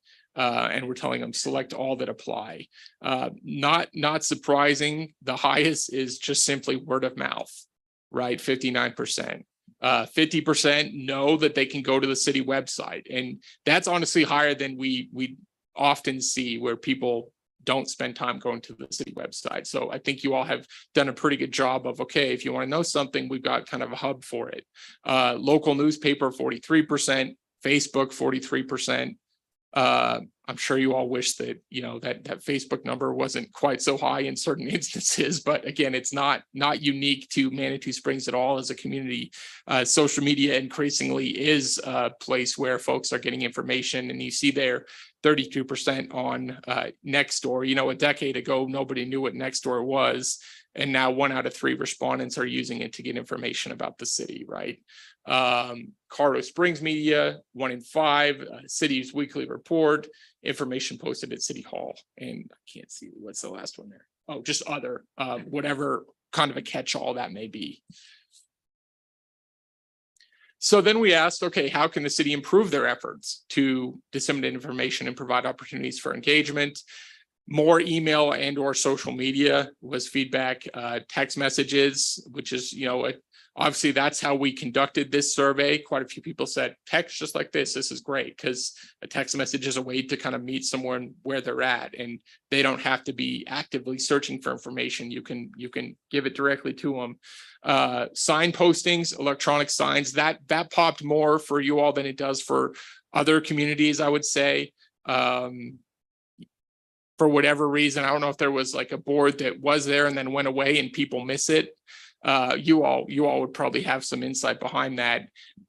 And then the kind of reappearance of the Pikes Peak Bulletin, there were enough people who mentioned that to kind of pull that out as a theme and say, I like the Pikes Peak Bulletin. Additional feedback, and right, this is where I really just kind of had to pull 2 major themes, because it's so diffuse and the answers are so kind of all over the place. But not surprisingly, when we asked if there's additional feedback, they took the opportunity to reiterate that parking is a problem. Nearly 1 in 4 took that opportunity, and then 16%, you know, and this is probably driven a little bit by the question that we asked earlier in the survey. Maybe they hadn't thought about it, but they're like, yeah, maybe we do need more focus on residents, or more of an emphasis on making it so that, you know, on my street where I live, we can park, we can get around easier and not be so jammed up by tourists or whatever the case may be. So those are kind of the 2 that popped. Okay, and here's the comparison to similar communities that Alex had mentioned earlier. I'll just go over these briefly, and you can see that you all do compare favorably. You know, I tried to pick for this one communities that are at least somewhat similar, either in area or size, but also, I think, kind of importantly, fairly recent community surveys, because really what we've seen post-COVID is that people are just viewing their local communities differently because of the interplay that they, you know, a lot of people became a lot more familiar with their local government during COVID. And so I think it's kind of important to set kind of post-COVID benchmarks for a lot of this stuff, because it very well may have changed in that period. But on overall quality of life, Steamboat Springs is one where we didn't do that survey, but I pulled down because it's publicly available. Theirs is up at 91%, which is through the roof. But you see there at 85%, you all are next in this kind of comparable group. A Place to Live, again, Steamboat's really off the charts. But you all at 85% are right up there. Monument, actually, which is obviously not too far from here. And we did do their community survey. Theirs was up at 87%. But again, anything over the 80s is really nothing to be concerned about. As far as a place to raise a family, 72%, you see how that stacks up with other communities, I think relatively favorably. A place to retire, interesting kind of measurement there. It is higher in other communities like Steamboat, Estes Park, Monument, in this case, Canyon City as well. So to your point earlier, that is maybe something to take a look at. Okay, why is that lower for us? You know, it's not that it's 10%, but why for us is it lower than other communities? You see all those NAs on the tourist versus resident question. Again, that's just because other firms don't ask that question.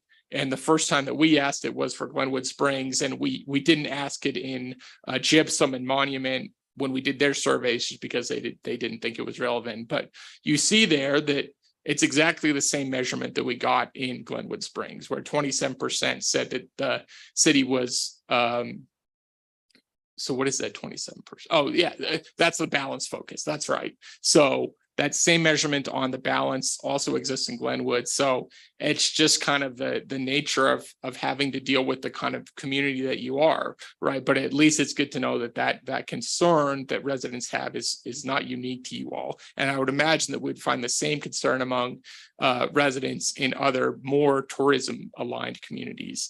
And then you see overall value of services where you all actually rate higher than any of the ones that I picked out here as comparables, although they're all very similar. They're in kind of the low 60s.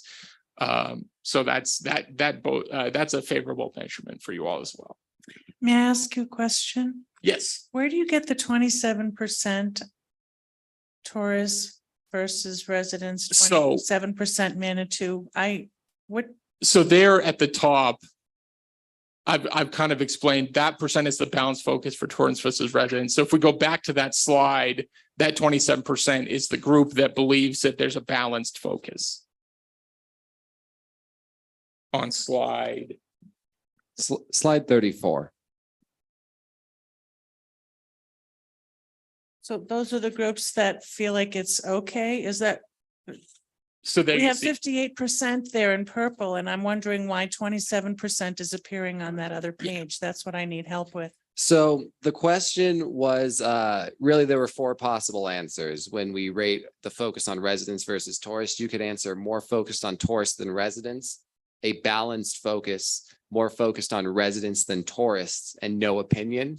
That 27% is those who answered balanced focus in the middle. And that's the exact percentage that Glenwood Springs said too. Did that clear it up? Yes, thank you very much. You're welcome. Yeah, and the reason why that's included is, I mean, I guess you could look at it as that's the target, to have a balanced focus. So that's the number we wanted to compare with Glenwood. So, and that's oh yeah, so we've got just a slide as well that has survey demographics. If you're curious, again, these are weighted on age and gender. The other data just is as it came as far as race, ethnicity, tenure in Manitou. Although I think we got a pretty good mix of the tenure, which I was really kind of pleased with. Obviously, those who've lived in the community for more than 20 years are going to be, you know, just a little bit more likely to participate in a survey like this because they're really invested and involved in the community.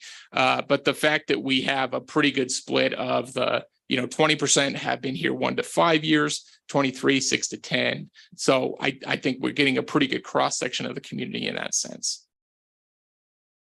And here we do have that breakout by income. And to your point you were asking earlier, I mean, we can certainly break out some of the other questions by income because income does drive how people view a lot of the quality of life issues. But here, we do have a pretty good, the tricky thing about income and why we can't wait on it is we don't really know what it should be or is supposed to be. But I would just say I think we have a pretty good cross section here. In really any community, it's difficult to measure that very lowest income just because, you know, they've got other concerns. They're not sitting around taking community surveys, right? And there you see the breakout by area as well, where for whatever reason, area 5 was kind of more interested, piqued their interest in the survey. So they popped up a little bit higher. But where at least 10% of the responses are coming from each of those well, you see the area 6 is 9%. So we have a pretty good split. I wish it was a little bit more even. You know, area 5, you may have some insight into why that popped more than others. But Could be because there's probably more people living in area. 5 that than certainly any could other. be, right? We know that these aren't equal necessarily. So yeah, I'm glad you brought that up. So with that, I'll take any other questions that you all had and we can jump around in the presentation as needed. Actually, what I propose is we typically take a break around 7:30. So let's take a 10-minute break and we'll come back. Sure.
Could we check that real quick? Apologize for Yeah. interrupting. You think we're okay, Carson? Yeah, and I'll say that is just kind of best practice is to make it all public so that not just you all, but really anyone can kind of see, okay, here's what they found. So.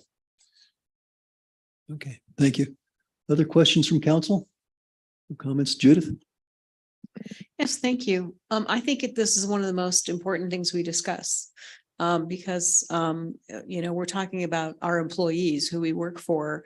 And this council asked for more information than in past surveys, and you delivered. We got it. And I appreciate that.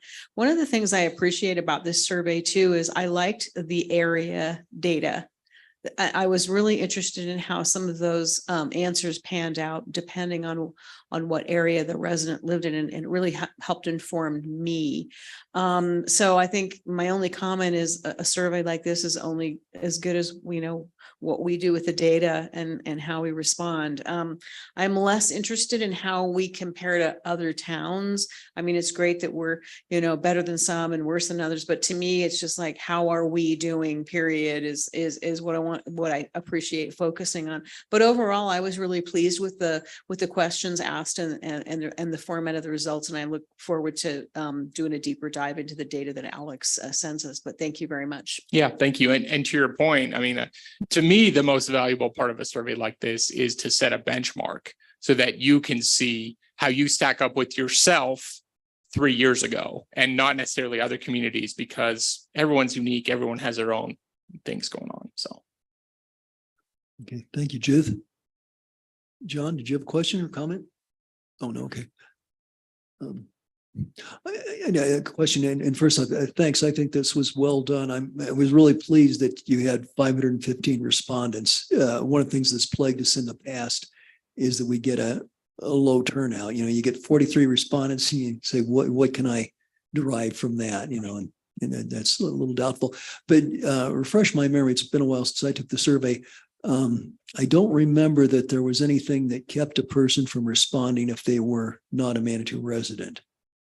I don't know if there's any way to filter that. Yeah, so we had a screener question at the beginning of the survey, and I believe how we handled that is we let them go ahead and we did not let them. Okay, so if the very first question said, could you verify that you're a resident of Manitou Springs? And if they said no, they got to a screen that said, thank you for your time, but this survey is only for residents of Manitou Springs. So in that case, no one would have made it through to the end without being a resident.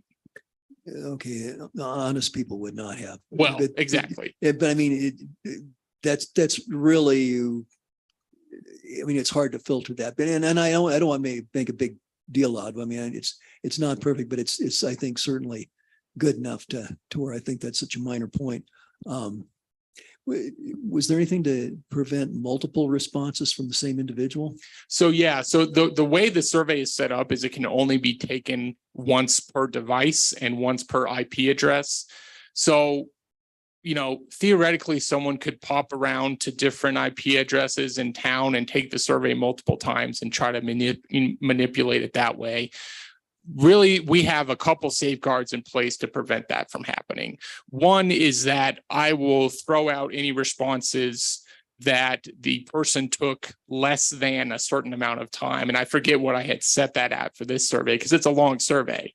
But if it was obvious that someone was just clicking through and it only took them, let's say, a minute to click through everything, we throw out that response. So those outliers that took such a short amount of time that it's worth it to kind of question the validity of those responses. Also, if someone just answered 1 all the way throughout the survey or 2 all the way throughout the survey, we can kind of catch those things and drop those people out. What I'll say is that, and I know that stuff happens more in like purely political polling where people are just trying to skew and screw with the results. For a survey like this that's focused locally on the community, we see that far less often. And honestly, I mean, the other place that it kind of comes through is it's why we have verbatim responses, because if someone just gives nonsensical verbatim responses, we also dropped them from the survey at that point because they're clearly someone who wasn't necessarily taking the survey seriously. So we do have those kind of safeguards in place. Okay, great. Thanks. That's, I think that helps us with our level of confidence in this. Sure. And I'll just add what we've seen in other communities is people trying to set up bots or other ways to take the survey and skew the results. And, you know, they're not very smart about it. So like, let's say in this community, if we had gotten 1,800 respondents instead of 515, that's a pretty dead giveaway that, okay, something's going on, right? I would never expect to have that many. So there's all kinds of ways that we're just keeping an eye on the data to say, we can trust this is accurate. And, you know, is the odd person going to get in who doesn't live in the city? Sure, because they could lie on that first question, but I don't see much evidence of that happening. Great. Thank you very much. Yeah. John? So that was my question. So your level of confidence of all those screening things that you talked about, how do we rate in that? In other Very, words, very- did you throw out a bunch of things?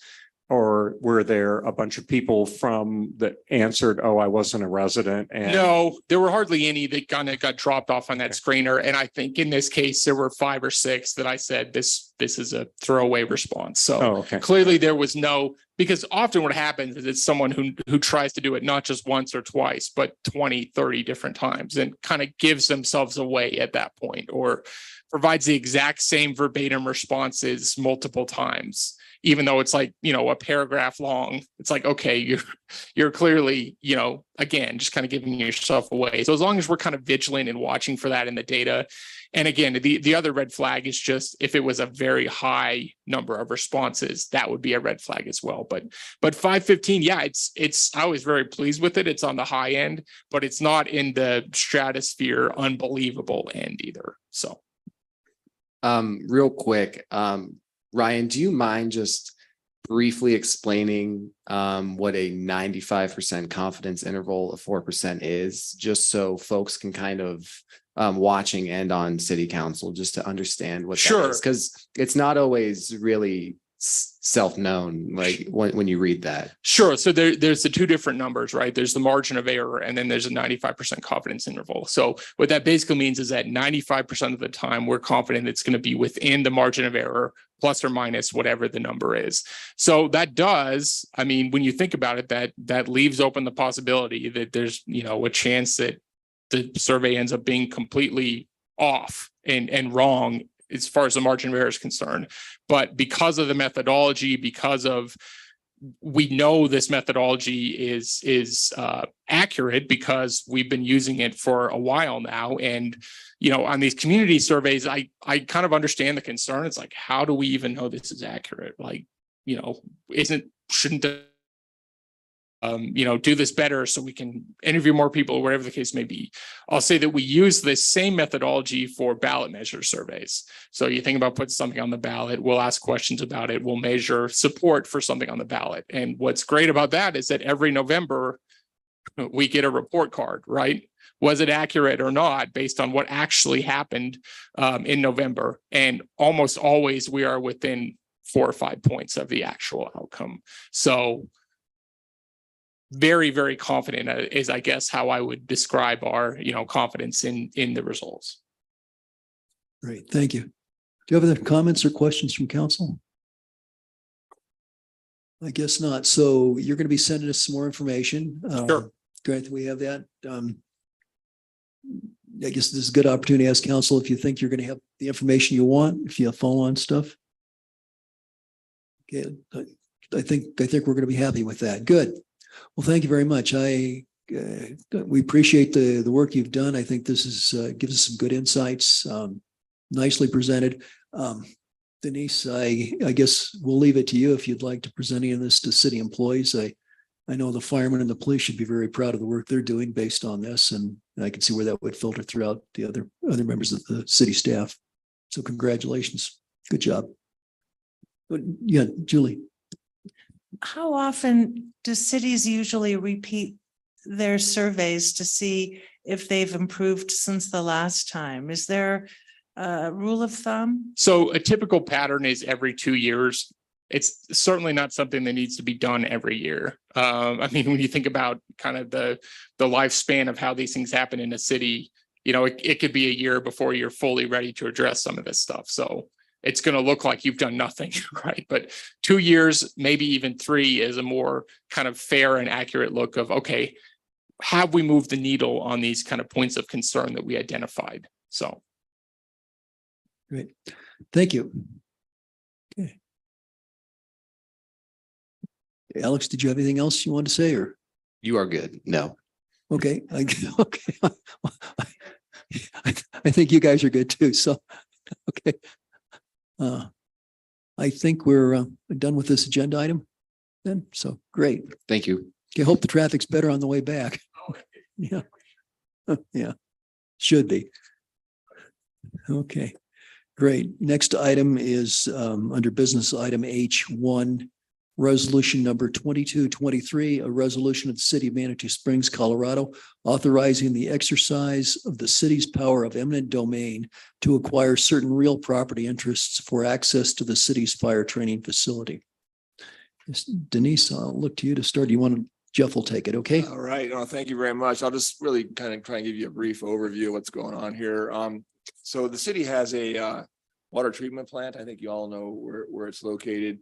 There's a roadway accessing off a public roadway that goes through 4 parcels of property. 3 of them are privately owned. One of them's owned by Colorado Springs. The city has constructed a fire training facility on the same parcel of property as this water treatment plant. And the city has easements for accessing the water treatment plant across all the parcels of property. However, there's been some discussion about the scope of that easement, and I've advised that it's necessary to get additional access rights to allow that road to be used for not only accessing the water treatment facility, but for accessing the fire training facility. So the city engaged in conversations with the property owners over which the roadway runs to basically amend or obtain a new easement to provide access rights to the fire training facility. 2 out of the 3 private owners have provided those rights. One has not. We haven't been able to reach an agreement with him. He has an attorney that we've spoken with, and we just haven't been able to come to an agreement. It's Michael Foos's property. And so at this point, we're looking for city council's approval to use the city's eminent domain authority to actually try to obtain the actual easement over the same roadway, but include the rights to go to the fire facility. The property that is being acquired is 0.15 acres. It's a very small portion. It's 163, I believe, lineal feet. And it's 40 feet wide on Mr. Foos's property. I don't really want to get into all the details of the negotiations. I know Mr. Foos would like the city to help him get access rights to his property via property owned by Colorado Springs as a condition of approving the additional access right the city wants.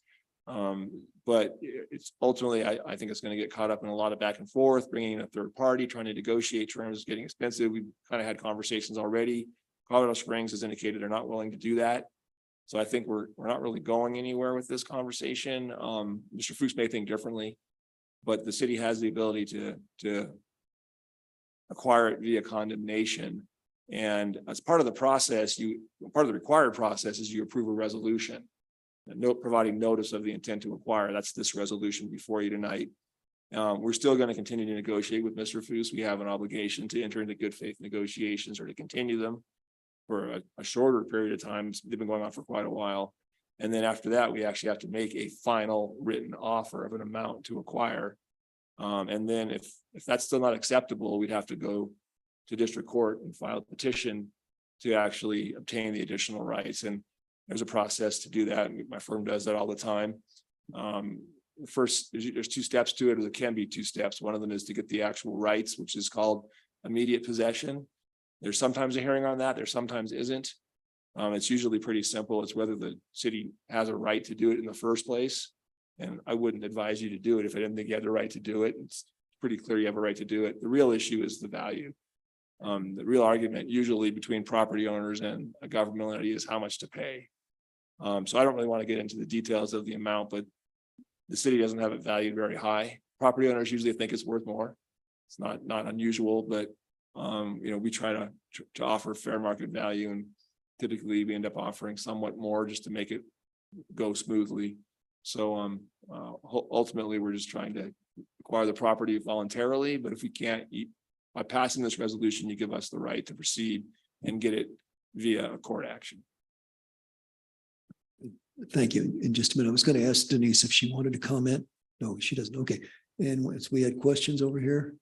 Well, I was just curious. So we're trying to buy the property or we're just trying to buy the easement? for the Yeah, you're property? trying to buy just the easement, just an additional right over the same roadway that you already have access over to go to the water treatment facility. Julie?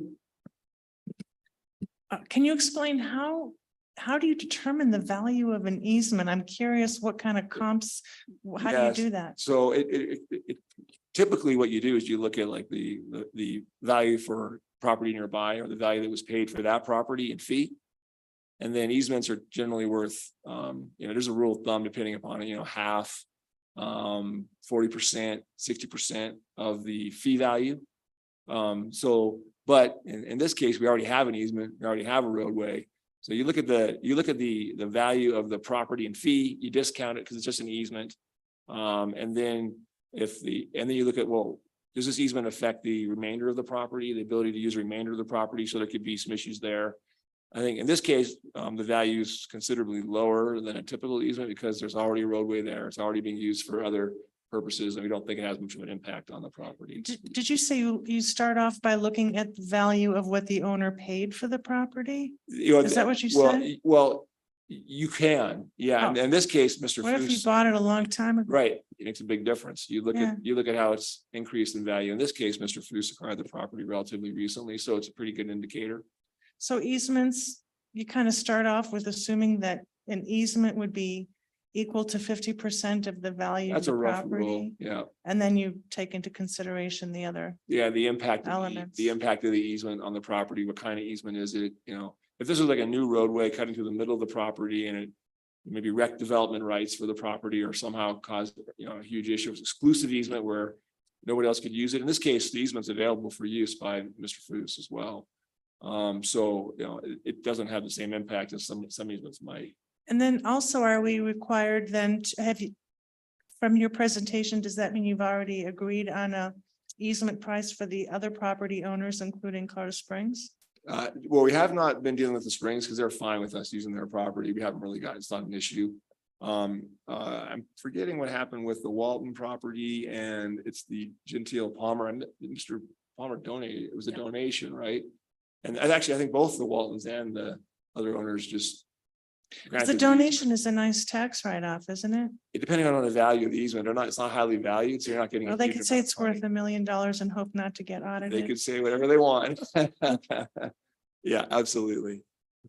Thank you. Other questions? Oh, okay. Okay. So the recommendation is to approve the resolution. I guess before we go any farther, the property owner is here, Mike Foos. Mike, if you want to talk to us, this would be the time to do it. So yes, that you make your comments succinct. So my name is Mike Foos. I own 6 acres that this property or this road basically splits right down the middle. It's a 20-foot easement that was established in 1984. And if we go back to 1984, that's when Dick Thomas was 40 years old and Starr only worked a year or two on the department, and that guy went around with a pad and paper, and we used to call him Scoop with the fire department. So anyway, when that easement was given, there's a lot of question to what was the compensation for it. And to this day, the property owners haven't received any compensation. So 40 years later, they haven't received anything for this easement. And so this easement is, it originally started with a gate at the very beginning of the easement, and that gate would get unlocked by one treatment plant operator and get locked behind him, and it stayed locked all day. And that went on for probably 20 years. Nobody was allowed on the Waltons property. No one. That's just the way John Walton was, and it just didn't happen. So since the gate got open, the city of Manitou decided to take the gate down and move the gate up closer to the treatment plant, which opened the floodgates for everybody to start going up and down. Well, Harold Walton's a very nice man, and he's allowed that to happen. He's had some thoughts about it, but he's basically let people have free will of hiking anywhere they want to through the property, through his property, through my property, through Colorado Springs property, and Mr. Gentile's property. So that is part of the problem is that there's more than just one city vehicle going up and down once or twice a day. It's turned into a thoroughfare. You have street department heads driving up and down 2 and 3 times. You have the water department guys up there 3 or 4 times a day. I don't know what's so special about up there. I have a feeling I know what it is. They like to go see, but it's ridiculous. I mean, because it runs right by my property and I'm there several hours a day. And I have placed a trail camera on my property the first day I got it.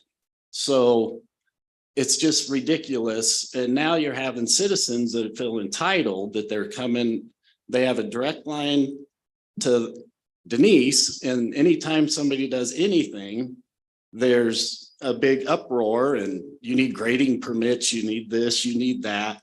Well, they're trespassing to begin with. And so they're shooting themselves in the foot with the property owners because they're just, they feel they're entitled to walk the property and do everything they want to. And it's unfortunate that it goes from what the easement was for, it's exploited completely. The traffic up and down there every day is horrendous. And I don't feel bad because they've known they're going to put the fire department up there for several years. And so they just, at the last minute, they decide that they're going to do the right thing and get this additional traffic approved. And so the biggest, as big a problem as I have as anything is the maintenance. So last year I had a conversation with Denise that I thought went really well. But I had a proposal, being a retired fireman from Manitou and Colorado Springs. I've driven fire trucks for 32 years, and I can't imagine fire trucks up here at the furthest extreme West Manitou, and a structure fire comes in to Crystal Hills. They'll have a truck downtown, but they're going to need backup. So they're going to be wanting to come down those hills, code 3. Well, Mesa Avenue has like one place that you can pull over. As a resident, I have to back up, other people have to back up. And so my proposal was to resurface it, have pull-offs, take the vegetation down so you can see further. And so I wrote the proposal, handed it in. I didn't necessarily want to do it. It's just, this is what I think needs to be done for maintenance, because it specifically says the city will provide maintenance. So a few months went by and I was put off to the street department.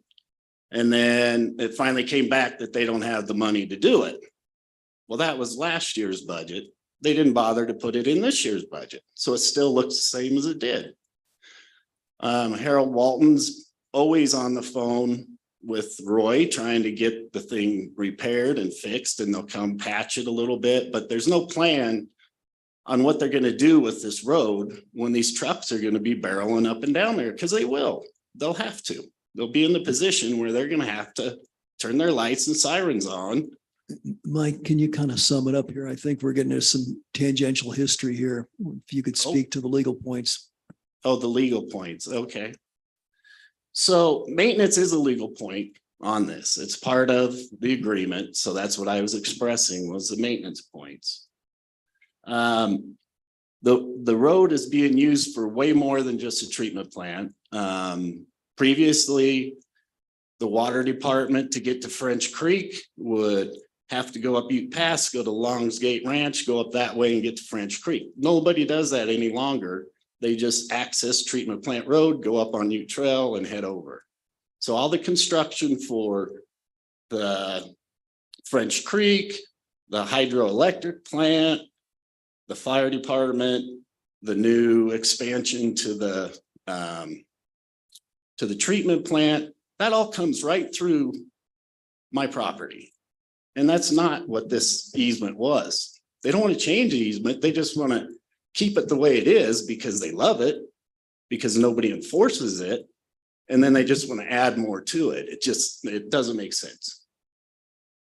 And I don't know, I guess if the city wants to take the stigma, if you don't agree that they're just going to take it from you, even though they don't perform, then I guess that's what you do.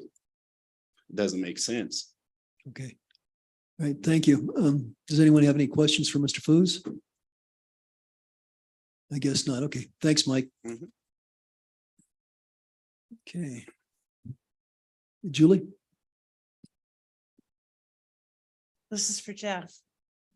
So there's already an easement and you're wanting to get a different easement? Well, there's a number of ways to do it, honestly. You can do a totally new easement, or you can amend the current easement to just expand the scope.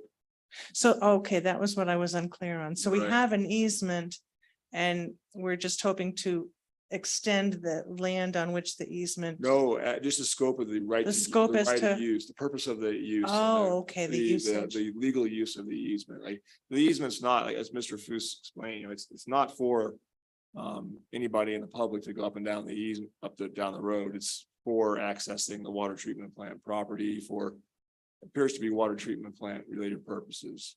It's not for accessing the fire facility. And so what we're looking to do is just either add some language to the current easement, which is kind of the simple way of doing it, which is what we did with the other two property owners, just saying scope of the easement includes this extra right. So you just amend it and then record it? Yep. So isn't there a statute of limitations on disputes about 40 years ago, what we should have done Yeah, on the easement? yep. But it's a contractual document. And so if the city's not complying with its contractual obligations, have that conversation about what's in the current easement, what's allowed to happen.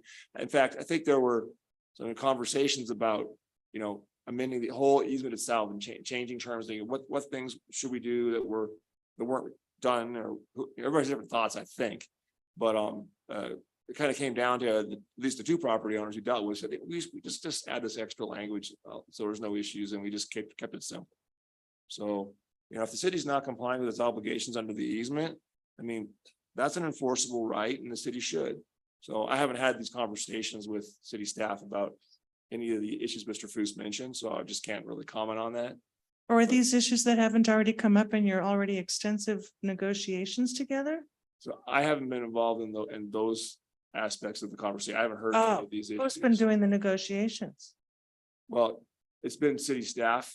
Oh. Denise has been involved to some extent, city staff has, but the other two property owners didn't raise this issue in those conversations, to my knowledge. Did either of the other property owners have raised any concerns about the quality of the road maintenance? Not to me. Mr. Walton raised a concern about the road, so we've gone up and we've done it and we've taken care of that accordingly. And then we talk to them on a regular basis. We're always in contact with Mr. Walton.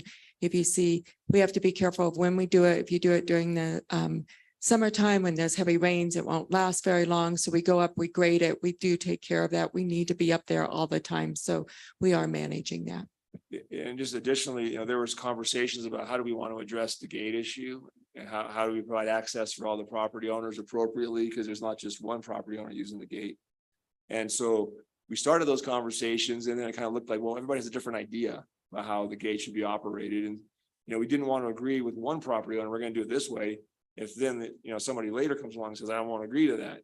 So my suggestion was, well, let's take that off the table.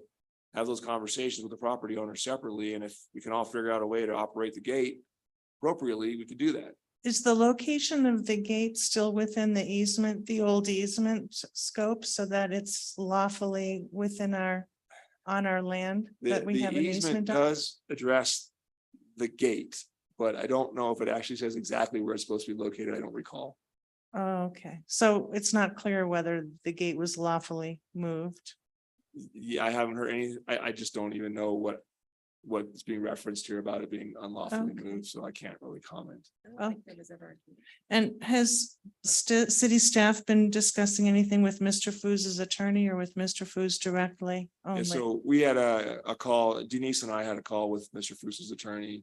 And the conversation was more oriented towards a requirement that the city assist in Mr. Foos getting access over CSU property as a condition of providing the easement. And I didn't really address the issues Mr. Foos raised tonight, Right. just so that's what we kind of focused on. So And you don't know if he's representing Mr. Foos on the easement issue? he is. Oh. Yeah. Okay. Yeah, I mean, it was, a condition of granting the easement, the revised easement or the new easement for the fire training facility was that the city get Mr. Foos access rights over CSU's property.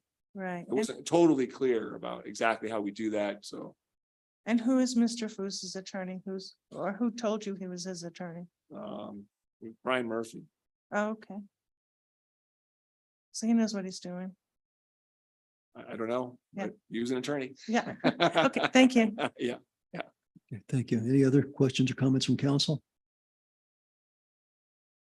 If not, I guess I would look for a motion. I move to adopt resolution 2223. Okay, we have a motion. Do we have a second? I'll second. Motion is second. Any further discussion? Apparently not. Oh, Nancy? I just wanted to say that the importance of fire training is so critical that I just think it's such a priority. I don't like eminent domain. But in this case, I think it makes sense. So that's why I'm supporting this resolution. Okay, thank you. All right, very good. Any second thoughts? Anybody else? Anything? Okay, if not, let's go ahead and vote.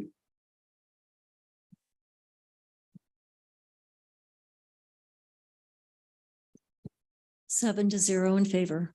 Okay, so the resolution is adopted. Thank you. Thank you. Okay. Well, that takes us to council correspondence, if we have anything. Julie? We've heard this before, but I'll bring it up again. I had a few business owners in town, in the downtown area, discuss their distress over employee parking difficulties, unhappy with having to pay for employee parking or how much they're paying, and very unhappy that there's no dedicated spot so that their staff will have to drive all around town trying to find a parking spot if the lot is full, and then hope not to be late for work. So I heard that, and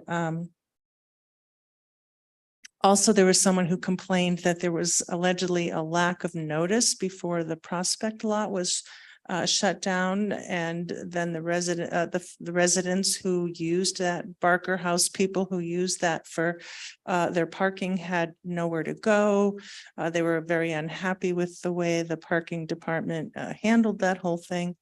And I don't know if there's anything city staff can do to improve the situation, but that's what I've been hearing from the downtown businesses. Okay, thank you. Let's see, Michelle? I have some residents on Illinois Avenue that have a sign request for dogs at large ordinance 7.08.030. They live right before the curve and they see many unleashed dogs. And what else are they asking? They have talked with Roy Cheney, but also Mr. Cheney noted that City Council has requested fewer signs be erected in town.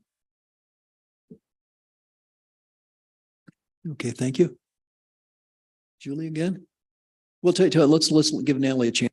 I just had a quick question. How much longer are packets available to be picked up and how many have been picked up? I'm just curious.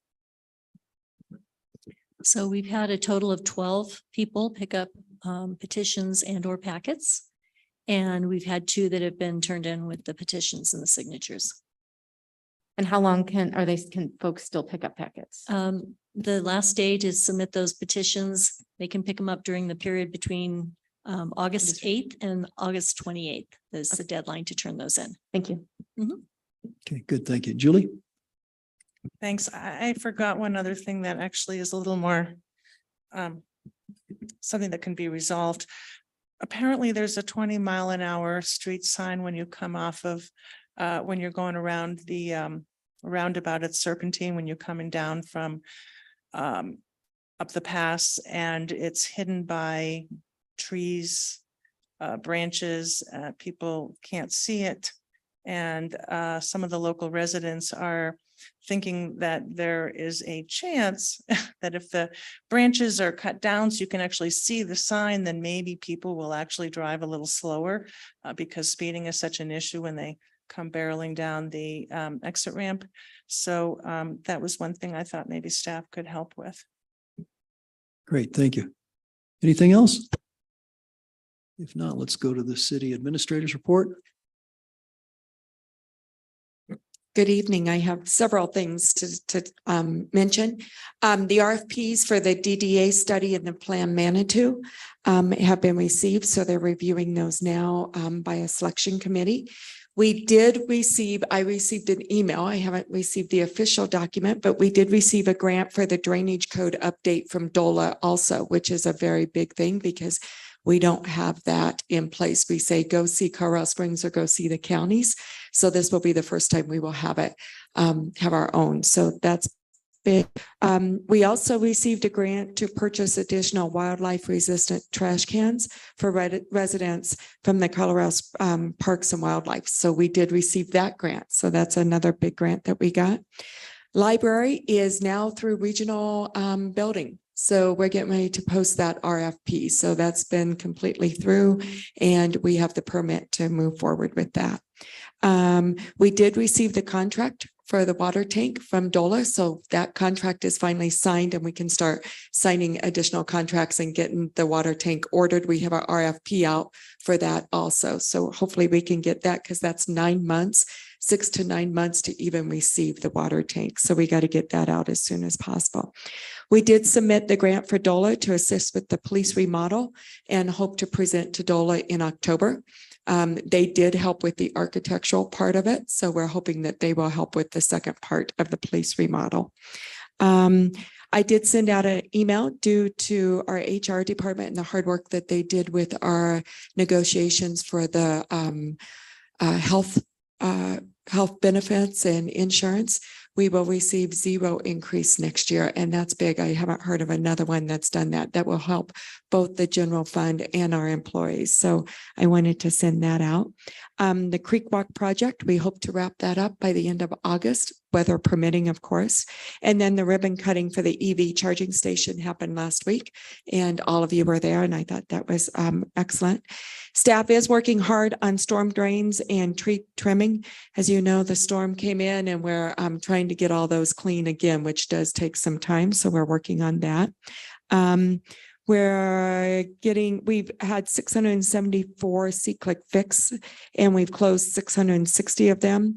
I do want to mention 355 of them came May through August, and that was with all the storms. So that is a huge amount and we're working the best we can to manage those, including the phone calls and the texts and the emails with the storms and what has happened there.